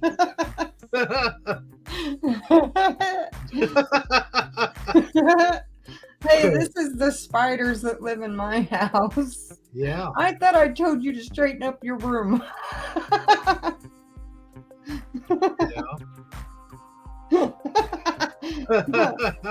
Fire, backdoor hoe. Oh no.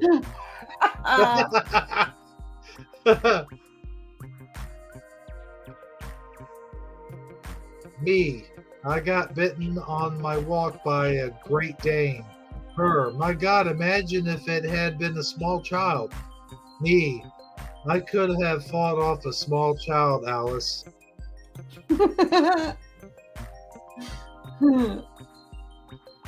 Oh boy. Okay then.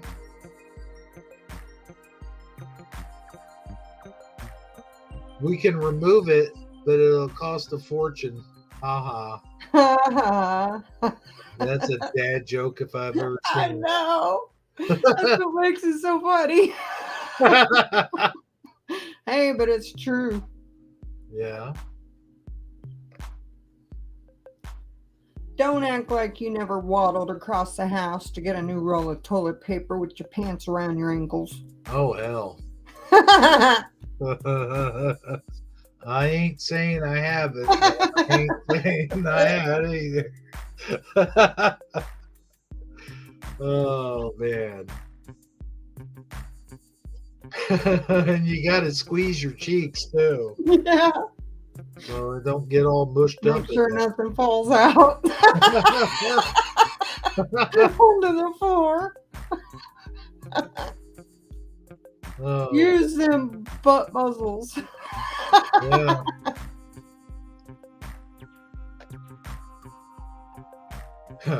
I'll never understand people who get in the fast lane just to drive the speed limit. This lane is for crime. Reminds me ya, of you always complaining about people going slow in the fast lane. No, that lane's made for you so you could do crime. I mean, seriously though, man, that's another one of what grinds my gears. Yeah. That would There's be a lot of things there. that grind your gears. You could go all day. Oh yeah. I do all my own stunts, but never intentionally. That's me.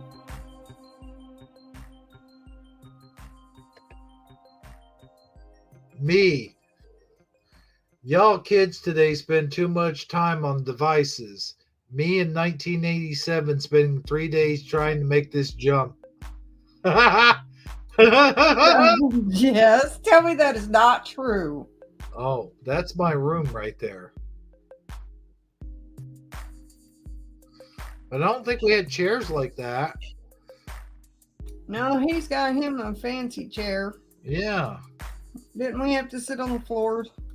I had to sit on the floor on the kitchen chair. Yeah, that's not accurate. Now I did have a friend that had a But that's beanbag. another thing that grinds your gears about how kids are spending all that time on devices, but yet here we were back in the 80s spending the same amount of time playing video games.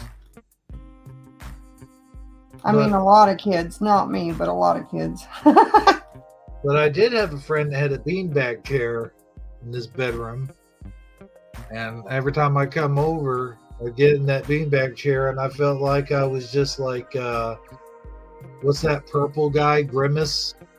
I felt like I was this big fat Grimace just melting in the chair, and I didn't know how.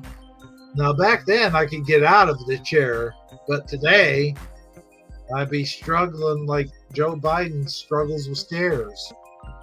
Now, you didn't notice how I said not me, though, even though I stomped your butt at Mario 3. Yeah, every time. Not Mario 3. Is it not Mario 3? Super Mario World.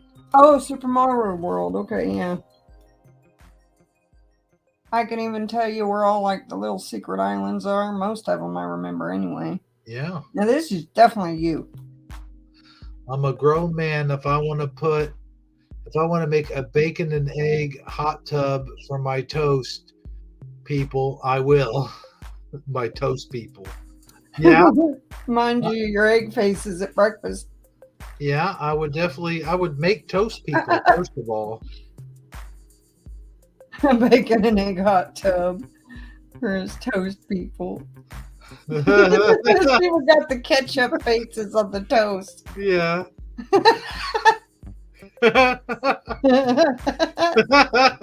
Because you're a grown man, you do what you want. Yeah. Right? Hey, I'll tell you what, I'd make a bed for him too. Yeah, I could see you building the whole house just for your eggs and your toast, Yeah. your bacon.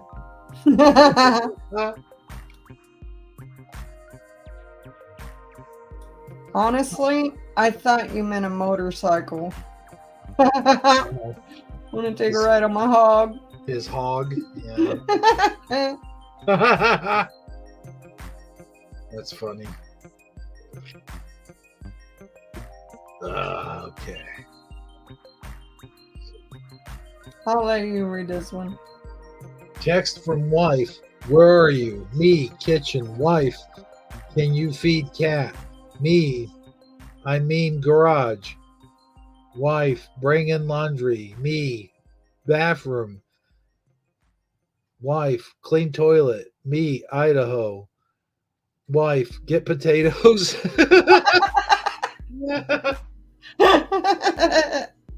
You keep changing where you're at. Yeah. The wife's gonna come by and say, "Hey, I need Right. you to do this." It don't matter where you are.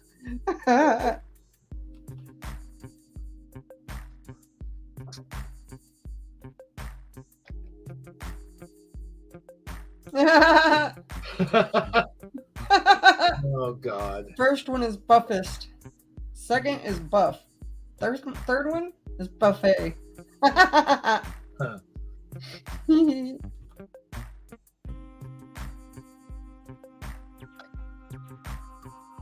Now this would be me as a cop. I bet you're wondering why I pulled you over. Well, I see you have a dog, and I was wondering if I could pet it. I could see that being you too. Yeah. Oh no. Yeah, I'll let you read it. Me back in the day, the movies were wholesome. The movies back in the day You know, I actually never really got into those Ace Ventura movies. Oh my gosh, I watched them and they were something else. Something else. But And yeah, that scene right there was like, yeah, it's hard to grasp that scene unless you see, you know, what was before it. you know, we had a lot of raunchy movies and stuff like that. But you know what? At least We had the nerds. We had Police Academy. You know, what else can you think of? well, what I was saying was we had all of those movies and stuff, but at least we had the nerve to like leave stuff in there that was politically incorrect. You know, there wasn't all this whittling down of things or being politically correct or race swapping of characters or none of that bullshit. There was no politics involved in movies. It was just a movie. You went there, you paid your ticket, you sat down, and you were entertained for a couple hours, and that was it. I mean, I'm not saying that there wasn't any movies with political messages hidden inside of them, but they weren't so blatant about it. They weren't so annoying about it. What's the word I'm looking for? Obnoxious. It wasn't obnoxiously done. You know, so that's what we mean by wholesome. Right. This is definitely me. Every single thing with plants literally do anything. They can grow a quarter of an inch, and I'm like, yay, they're growing. Look. I have to take a picture of it.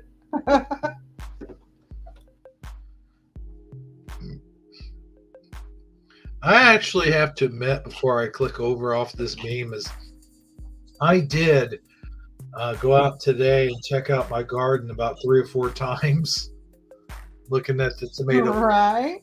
Proud moments, you know, watching it grow. It's something that you accomplished. And you did that. Yeah. So yeah, it makes you feel really good knowing something's growing and you did that. Right.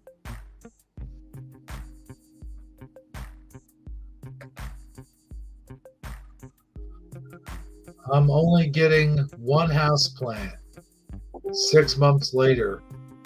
Definitely me. Yeah. Especially when they got plants on sale. Sometimes they'll have them at a really low price, you know, just because they didn't care for them enough, I guess. Give them enough TLC and I'll bring them home and give them that and watch them thrive. Mm-hmm. I mean, plants that normally you would buy like $15-$30 for, and they got them on sale for like $2. You know, just because they don't want to take the time to nurture them back to health. And that's what I do. Plus, it saves a lot of money.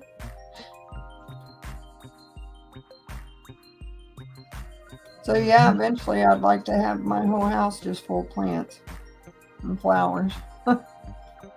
Inside and out. Cool. You need to brush your hair. My kid. Why? That is truth. I love Tommy Boy. That was a good movie. It's such a funny movie. Chris Farley was such a funny comedian. I'll tell He you what. was. It's a shame how he had to die. Especially the way he died. I don't know if you've ever seen how they found him and all that, but it was terrible. But anyway, enough of that. Bit of darkness. Let's go on. This is me reading 300 comments of an argument on Facebook that has nothing to do with me. Right? If my friends are going at it, my Facebook friends are going at it with somebody, I'll just sit there and read all the comments. You know, pull up a chair. Feeling Like, maximum. wow. Facebook soap opera.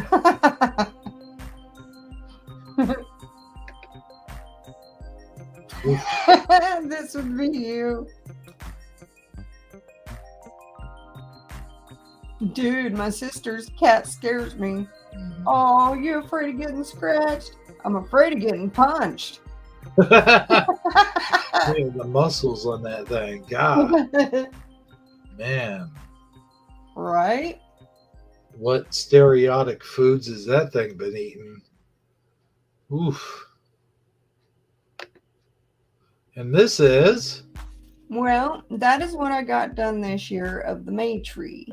I didn't have too much of what I wanted to put on there, but I made pretty much something out of nothing.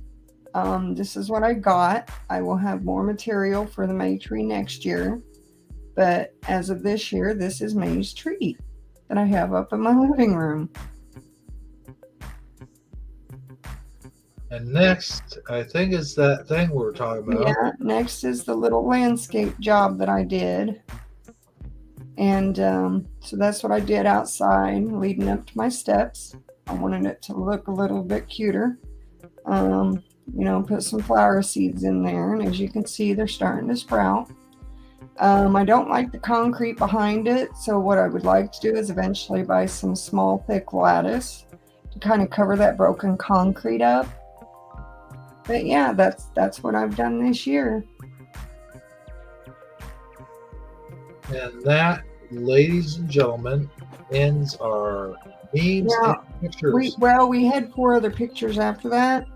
Oh, of yeah? things that I found on, you know, different sites that sell things. Okay. You know, they're really starting to make stuffed animals a lot more detailed these days. Oh, yeah? Yeah. Well, I'm scrolling through here. Yeah, I only sent 4 of those. And then after that, there's the 3 little cute, funny videos. Okay. let's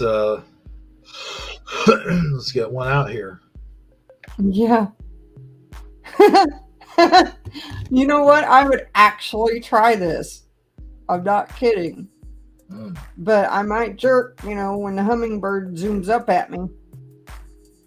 I'd have to sit in a chair and hold tight so I don't move. But I would actually try that just so I could see the hummingbird up close. Whoops. Gosh dang it, dang it. I wonder why I can't see my Your little arrows? yeah. I don't know, maybe because no? Well, it should still. Where's your regular arrow? No, just hang on. Well, there you go.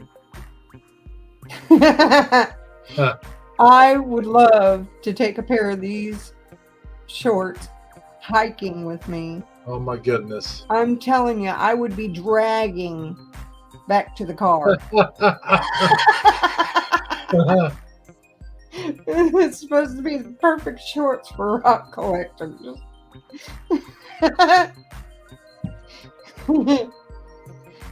Up next, we have There's now giant Crocs that can function as a baby bassinet or a pet bed.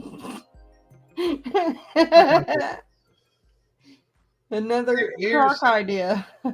Here's the deal. All right. Why would you want a giant pair of Crocs? First of all, okay. Second of all, these things do not function as anything else other than the baby bed and the cat bed. No, For the clown that's in your closet. no, now For real though. You can't wear these. No. They don't serve as that function. So why sell Crocs that don't really, you can't wear them? Next, they'll be making croc sleds. Oh boy. Next. Crocs on wheels. I Oh can't tell no. if that's Oh man. I can't tell if that stuffed animal's a boy or a girl. Oh yeah, sure. They literally sell these.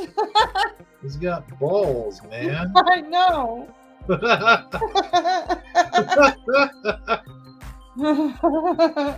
Just in Oh, case you man. want to be gender specific, you know. If you don't I'm like out those girl here. cats, you can have a boy stuffed animal cat. There you I'm go. out of here. I got no time for this. Okay, let's shut off the music and booyah. All right, I'm only sharing like half my screen here, man. I don't know what the Oh, heck. Michael Fontaine, I do remember jellies and I hated them. I thought they were so cute, but I guess after a while I'd forget what they do to my feet. But every time they would just rub the skin right off the back of my heel. Oh my goodness. Oh, I couldn't stand it. And I can't do flip flops either because it rubs in between my toes raw, which I never understood because I was a street woodsy type girl and I was always going around barefoot. But when it came to shoes, it was different. I guess my heels and in between my toes were just too sensitive for those types of shoes, that kind of material. Oh, yeah, jellies were sweaty too. You're right, Fire. Yeah, it's like I can't even, I agree with Michael Fontaine. I hate flip-flops. I have to crunch my toes up just to keep them on. I don't even know how they're comfortable. I mean, that's just me. But yeah, I can't even do flip-flops. I can walk a lot faster without them. A lot faster. And I got the 3 little funny videos too. The 3 little funny videos. Yeah. Little 2 little 3 little videos. 4 little 5 little 6 little videos. 7 And little. the first one, you'll see a dog.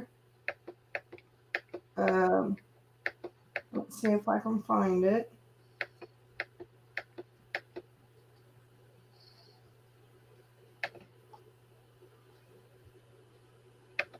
And he'll be in front of a TV screen, great big TV screen. Gotcha. Let's see. Do. Go-kart Bob, he likes thongs. Do. Whoa.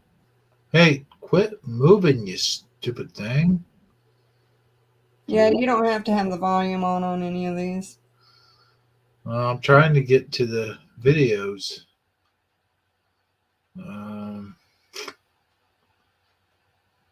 I'm getting into last week's Shifty Sunday. Okay, here we go.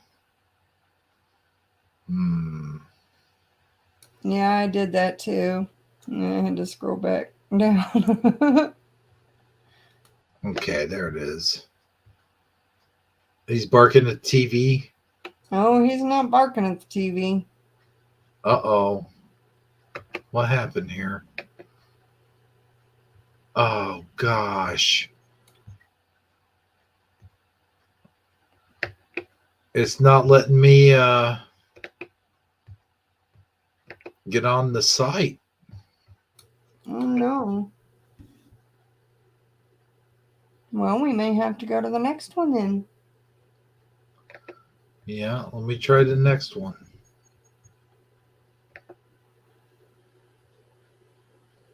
Okay. Next one is coming up.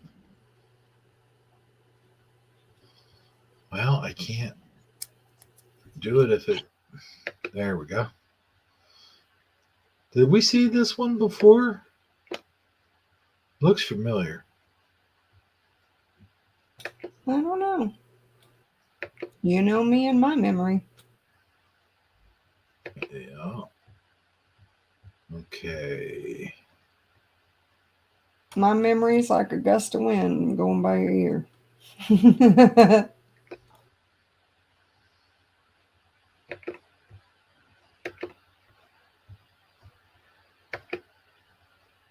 There we go.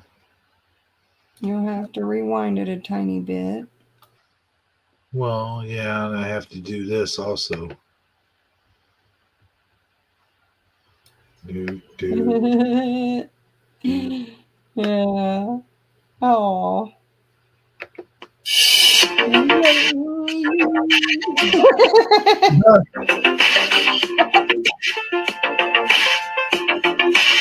Oh, too cute.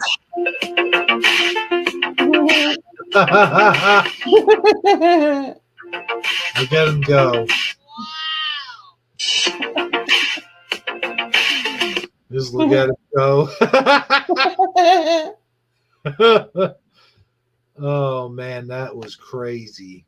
Well, anyway, that one video that you couldn't show, Mm-hmm. it was of a dog, and he was actually dancing and trying to do the moves on a Michael Jackson music video. Oh, really? Yes. Oh, doggone it. I know, right? It's too bad we couldn't do that one. No, it was taking me, it was saying can't connect to the witchamadoodle. And the next video is of 3 dogs with their owner in a bike race. In the bike race. Huh. Think I've seen this one. Oh no. Won't let you play that either, huh? No. Yeah, they're starting to get picky, I guess. But it was of 3 dogs. It was on a 4-seater bicycle. And it was the owner in a race with his 3 dogs in the other 3 seats. Oh man, that's a shame because I that is know, they were adorable. a really funny video. And then the next one is a book about moms. Hmm. And how, that there are moms worse than you if you feel like you're, a bad mom. This is a book about moms who are worse than you. And it's very comical.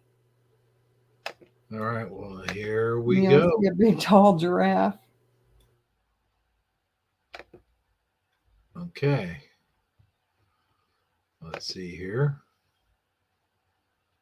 How's that look? It looks like a book. That might be it, but I think it might be in the middle of the reel. Okay, well, let's do this.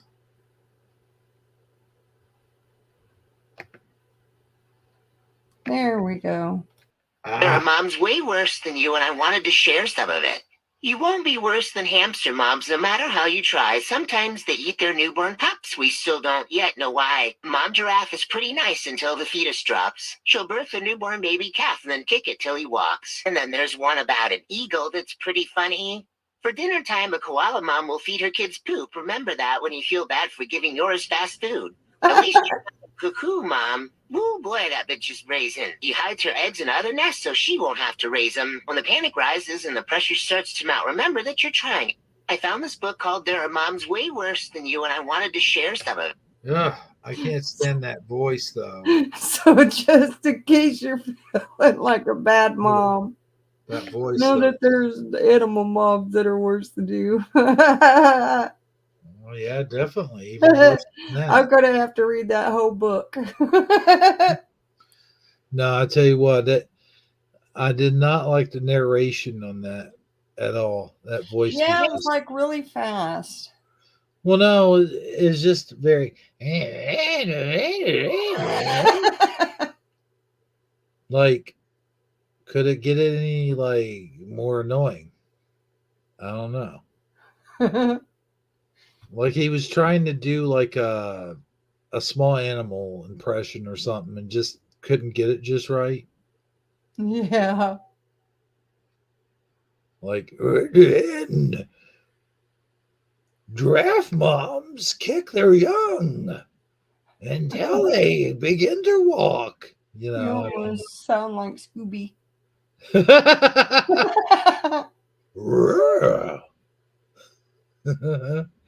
Oh man.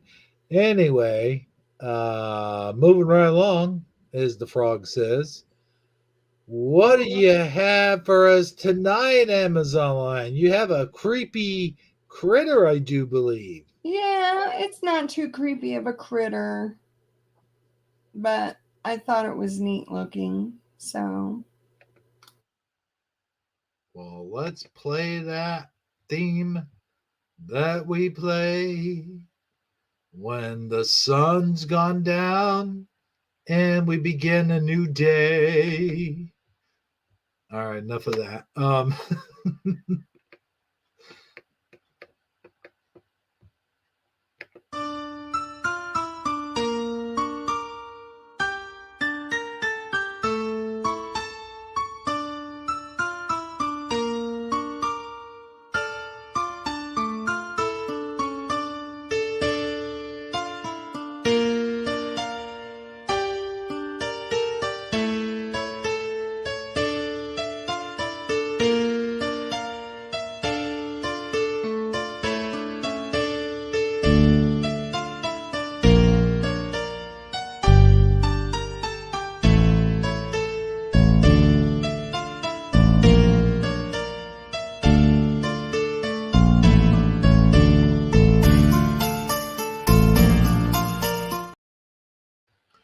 All right, what do you got for us? Take it away, Amazon Lion.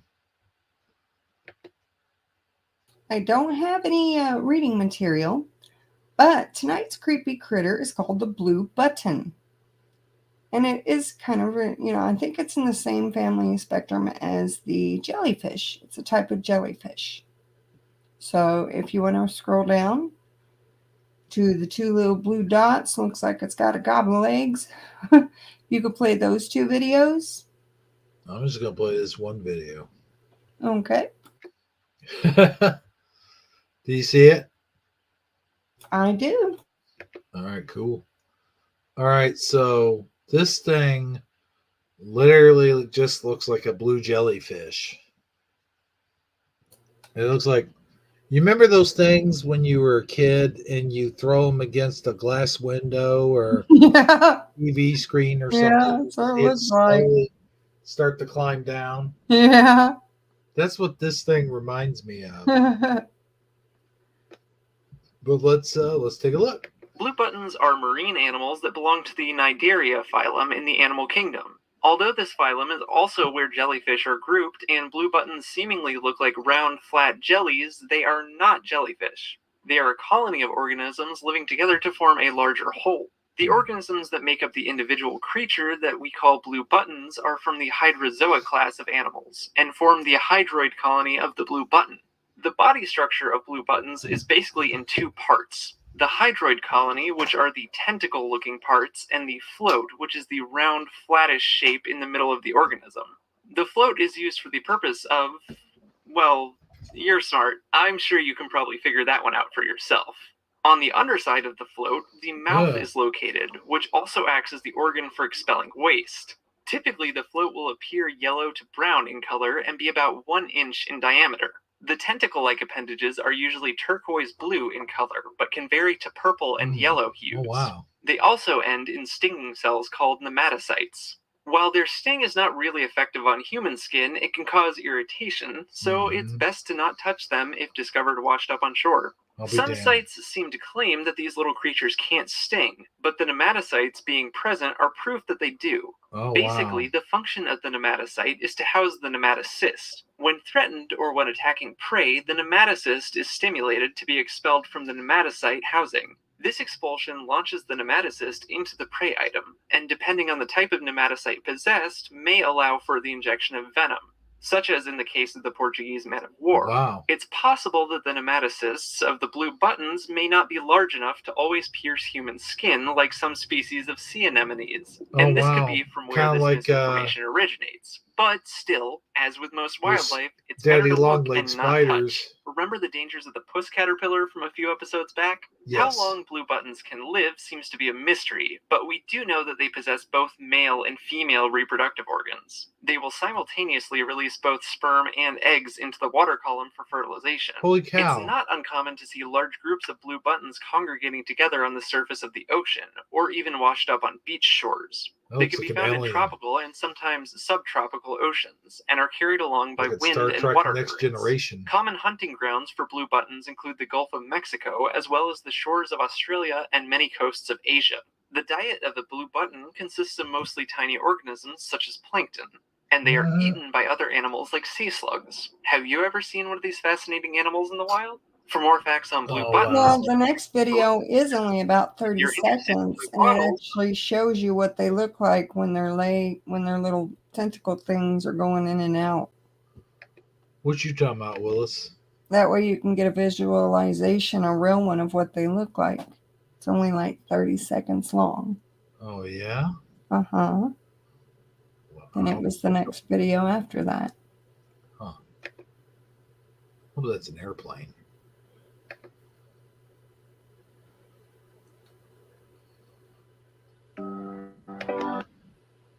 Do.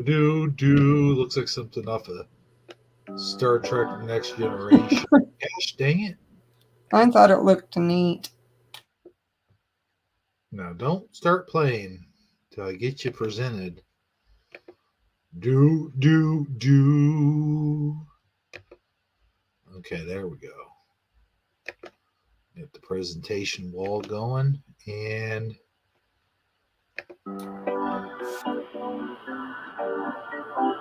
Look at that. And it shows them just, I think. Yeah. Look at that. Man, it does look like something off of Star Trek. Okay, cool. I loved your creepy critter.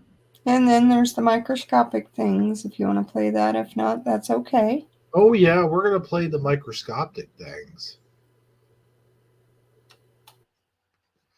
Definitely. And this would be microscopic things, part 8. Microscopic things, part 8. So we may have some things that we've already seen, some we may not have.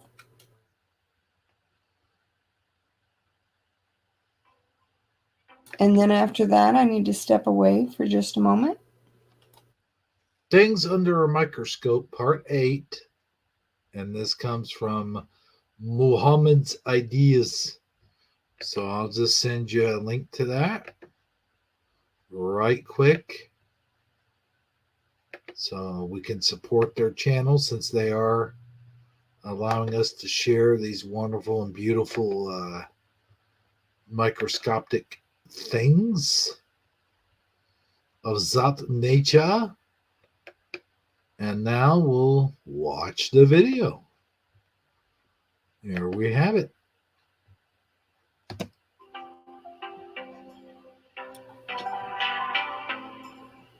Man, no wonder we get paper cuts.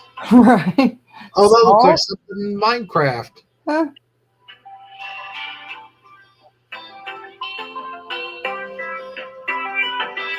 Stigma of an arnica flower.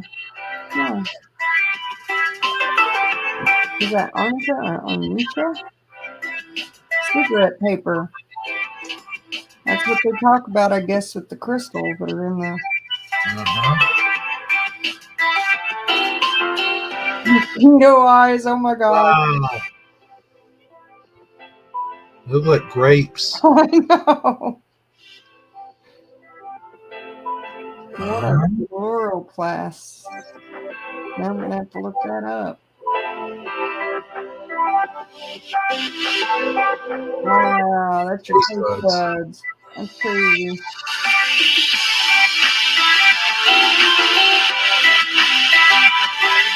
Penguin feather. Look like fish bones. Yeah, that's crazy looking. Penguin feather. Oh, wow. Huh? Look at that.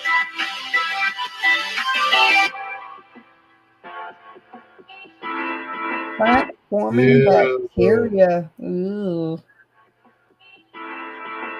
Looks like pink spaghetti noodles. Ew. Ah, hummingbird hawk moth. No thanks. The thing looks like it's split in half. That's Noodle Magneto thread. bread. Now that looks like spaghetti. All right.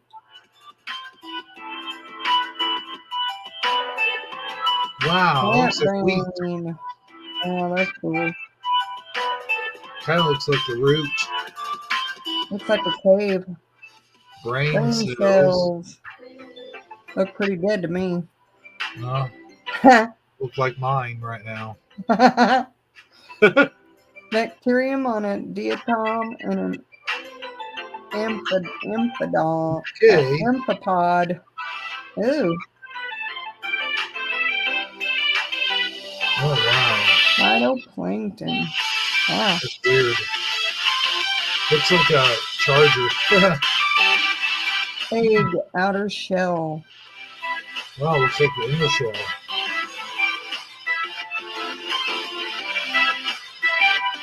Micro hooks on a dragonfly.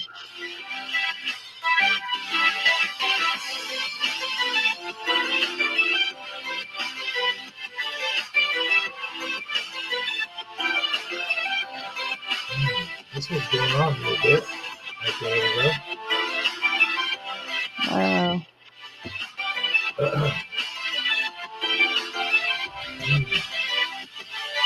Next. Oh, Sweat pore. Ooh.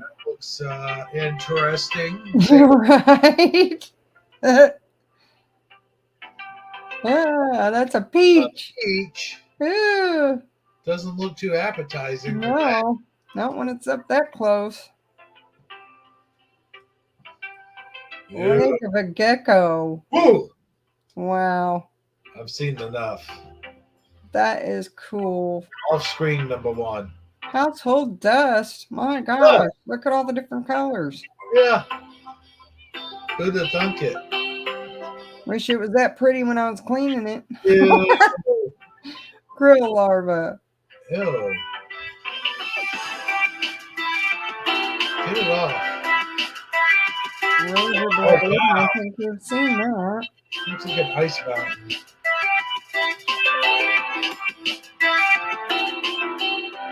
Ew, you're waxing on cotton bud. That's so nasty.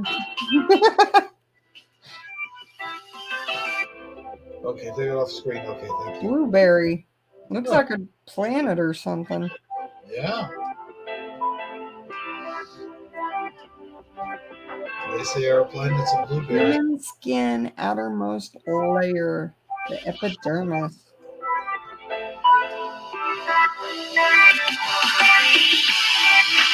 Silverfish eye. Off screen. Off screen. Silicone chip.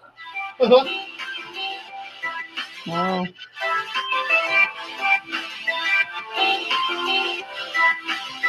It looks like it's a face. I know, right? And like he's having a bad day.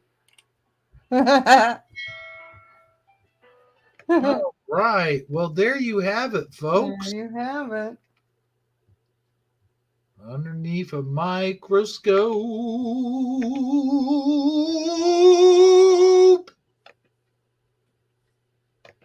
Okay, so man, I'll tell you what. I wish that we could all just live like human beings out on the farm, raise our own vegetables, kill our own meat, and just we would still have cell phones, but they wouldn't have like all the bullshit they have on them that ours do now. There'd be no internet. There'd be just nature and just you and me in the sea, and that would be it. Well, I never wanted internet. They forced me to switch over to all that mess. I didn't even really mess with technology that much. What? Name is I was Zora. always doing a lot more than what I am now. I was hiking, I was climbing, rocks. I was exercising a lot more. I would take like 3 walks a day, work out like 3 times a day. That kind of became an addiction for me, so that was kind of crazy. But I did a whole lot more. Yeah. When internet was not around. And because of the children, I guess, getting older and them having to use technology, I was forced into it, like through patient portals and all the Gmails and all that stuff. Not over here, Father Fire. It's only 10:11 where I'm at. So I see a lot of 111 or 111 as well. That's one of the biggest numbers I see often. That and the number 3. yeah, and of course 111. Oh wait, no, never mind. Wait, 1111, 1111. Yeah, 1, 2, 3, 4. That forms the number 4. All in ones, unless you do it 11 plus 11. Or I'll see a lot like 1, 2, 3, 4. Well, what's 11 plus 11? 23. 23. So think about it. 23. There's another 3. So it's like a code.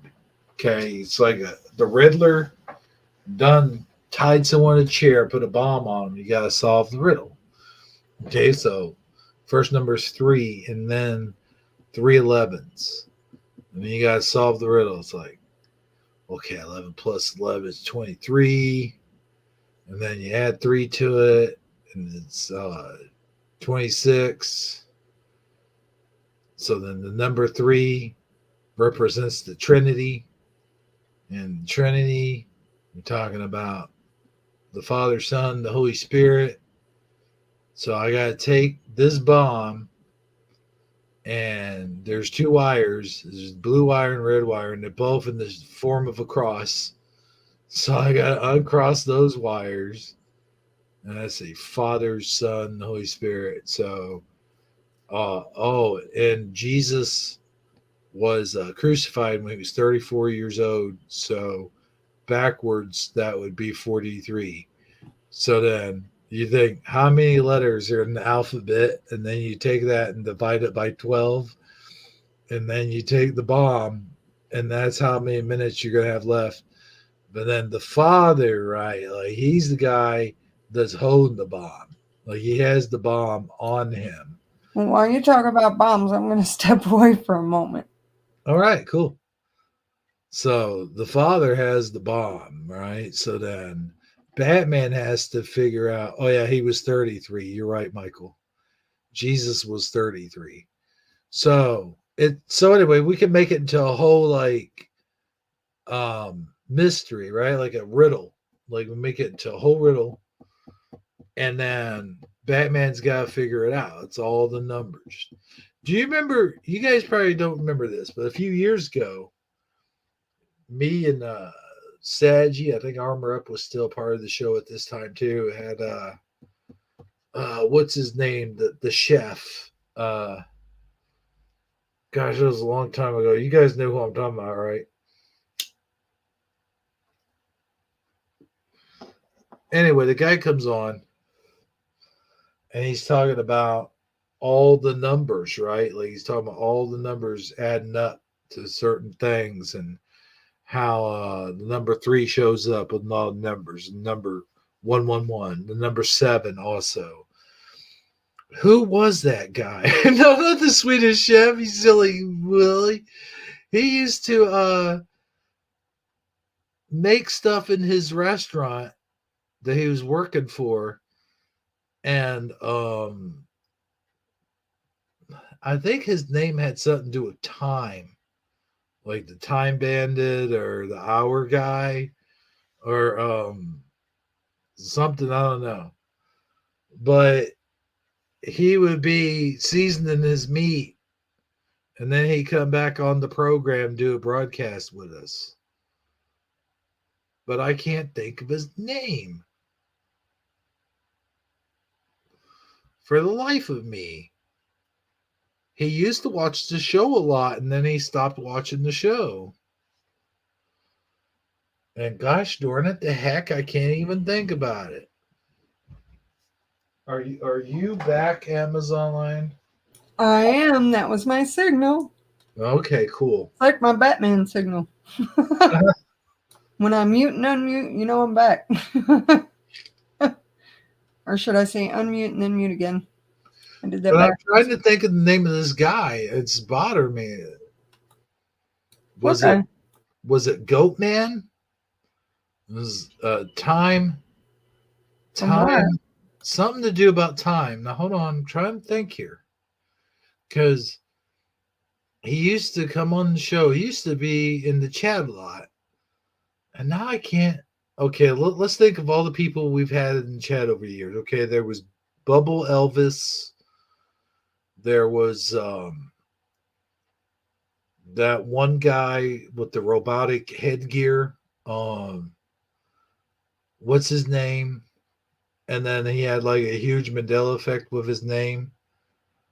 Stone Cold. I mean, gosh darn it, Stone Bender.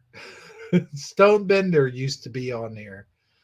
Let's see, who else? See, I can't think of the other guys. There was two of them, and they had similar names, and we used to get them confused all the time. Me and Saji would. But Armor would do the shout outs for the show most of the time. But when Armor wasn't on the show, we honestly got their names confused. And I can't think of it. Was it Jacob of Israel? No, that's a famous YouTuber. Were you seasoning somebody's meat? No, the guy when he would do a live stream, and he wouldn't do it too often, but he would be seasoning his meat in the back room. No, it was like that. It was like he get out the cooler and stuff and start seasoning that. Look, would you stop? Come on, man. Oh, brother. I can't help it. But I can't think of the dude's name. There was two of them that had very similar names. And one had to do with time. And the other one had to do with like space or something. What? Okay, let's think about it. There's Jocko. No, I'm just curious as to what kind of seasonings he used to roll on his meat. There was Mr. Jocko. Okay, I remember him. And Honey Anamaya, there was her, right? He was in that group, those group of people. I think he still watches Scare Performance. I'm not sure, but I think he also still watches Armor Up. I'm not sure, but I just can't think of his name. This is the weirdest thing, man. Don't you hate it when you can't think of a name? I do.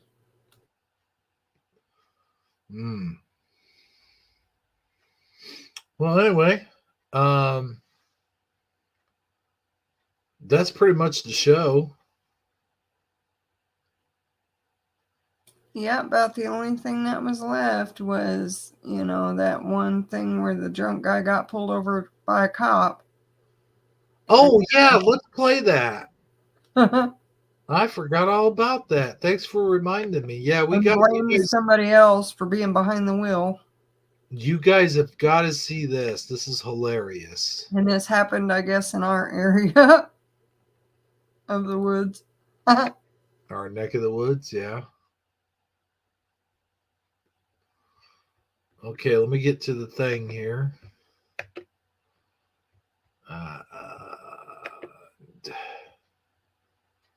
Okay.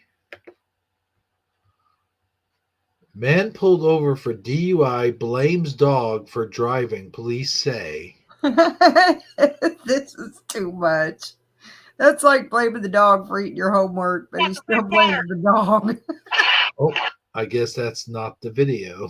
No, that's definitely not the video. I guess where did it go? I don't know why it switched over to that. well, there's the article here, but Yeah, but where'd the video go? excuse me. Huh. Let Maybe me it's further hold on. Let me huh. Okay, there's that.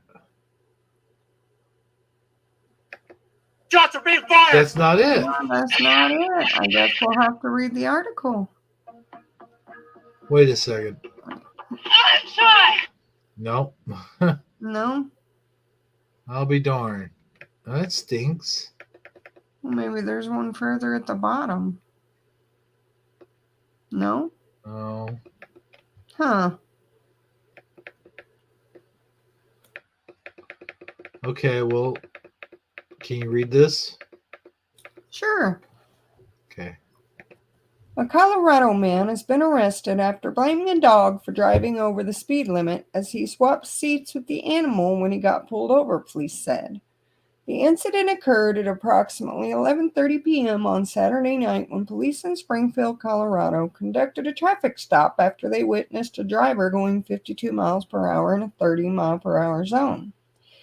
It was when the officer approached the vehicle, however, that they witnessed something unique, according to the police statement detailing the event.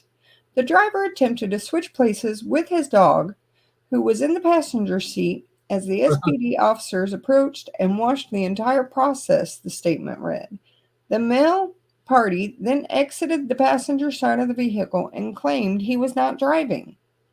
Authorities said that the suspect showed clear signs of intoxication, and when the officer asked about his alcohol consumption that evening, the suspect made a run for it, though he didn't make it very far. The male party was apprehended quickly within about 20 yards of the vehicle, said the Springfield Police Department. The man had reportedly been driving some 90 miles from Los Animas to Pueblo in Colorado and got lost in Springfield along the way. Once arrested, it was discovered that the suspect also had 2 active warrants out for his arrest in Pueblo, though police did not say what those outstanding warrants were. The man was subsequently medically cleared at the hospital and then booked into the Baca County Jail for his warrants and also charged with the driving under the influence of alcohol and or drugs, driving while ability impaired, driving under suspension, speeding 20 to 24 miles per hour with a speed limit, and resisting arrest. Meanwhile, the dog involved in the case was given to an acquaintance of the driver to take care of while he remains in jail with pending charges, said the Springfield Police Department jokingly. The dog does not face any charges and was let go with just a warning.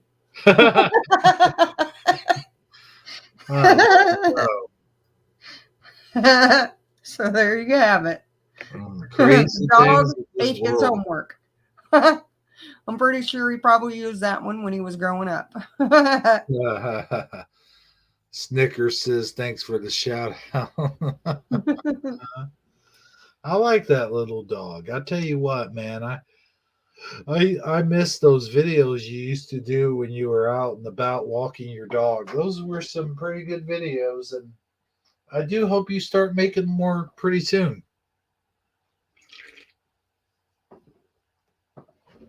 So the incident occurred in Springfield, Colorado, not Springfield, Illinois. Just to be clear. Because at first you said this was our neck of the woods, and well, I didn't know it was all the way in Colorado, but it was still a funny story. yeah. I've never known anybody to switch places with their dog and accuse the dog of driving. Good try, though. I gotta right.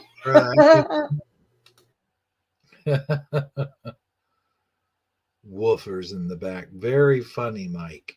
Very funny. You know what? There were some people not present when I played that video. So I think we'll go out on a funny video tonight instead of the normal you know what outro. All But right. I just wanted to say to everybody, I appreciate you coming tonight and watching our Shifty Sunday show. I hope it was entertaining as well as educating. And I hope to see you all again next week. Same Hebrew channel, same Hebrew time. And I'll leave you, Amazon line, with your final thoughts. Well, you know me. Peace and love and prayers, and you're all in my thoughts. And I hope you all have a wonderful week. Thank you. All right. And I'd also like to thank all the subscribers and everybody for coming tonight and watching our show. And please give the show a like. It helps get into the YouTube algorithm. And we will see you guys again next Shifty Sunday. Be good and drive safe. And if you can't drive safe, get your Doberman to do it. Good night, everybody.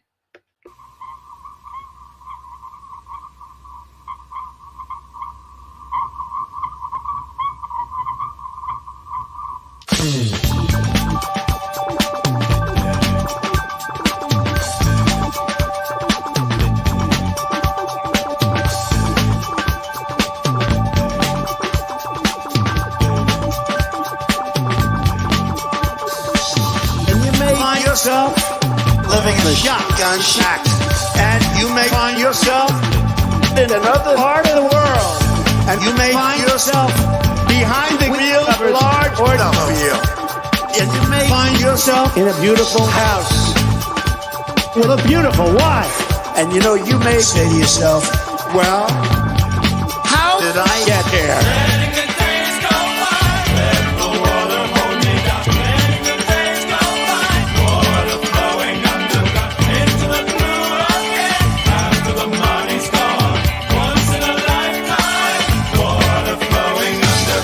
You may ask yourself, what is that beautiful house?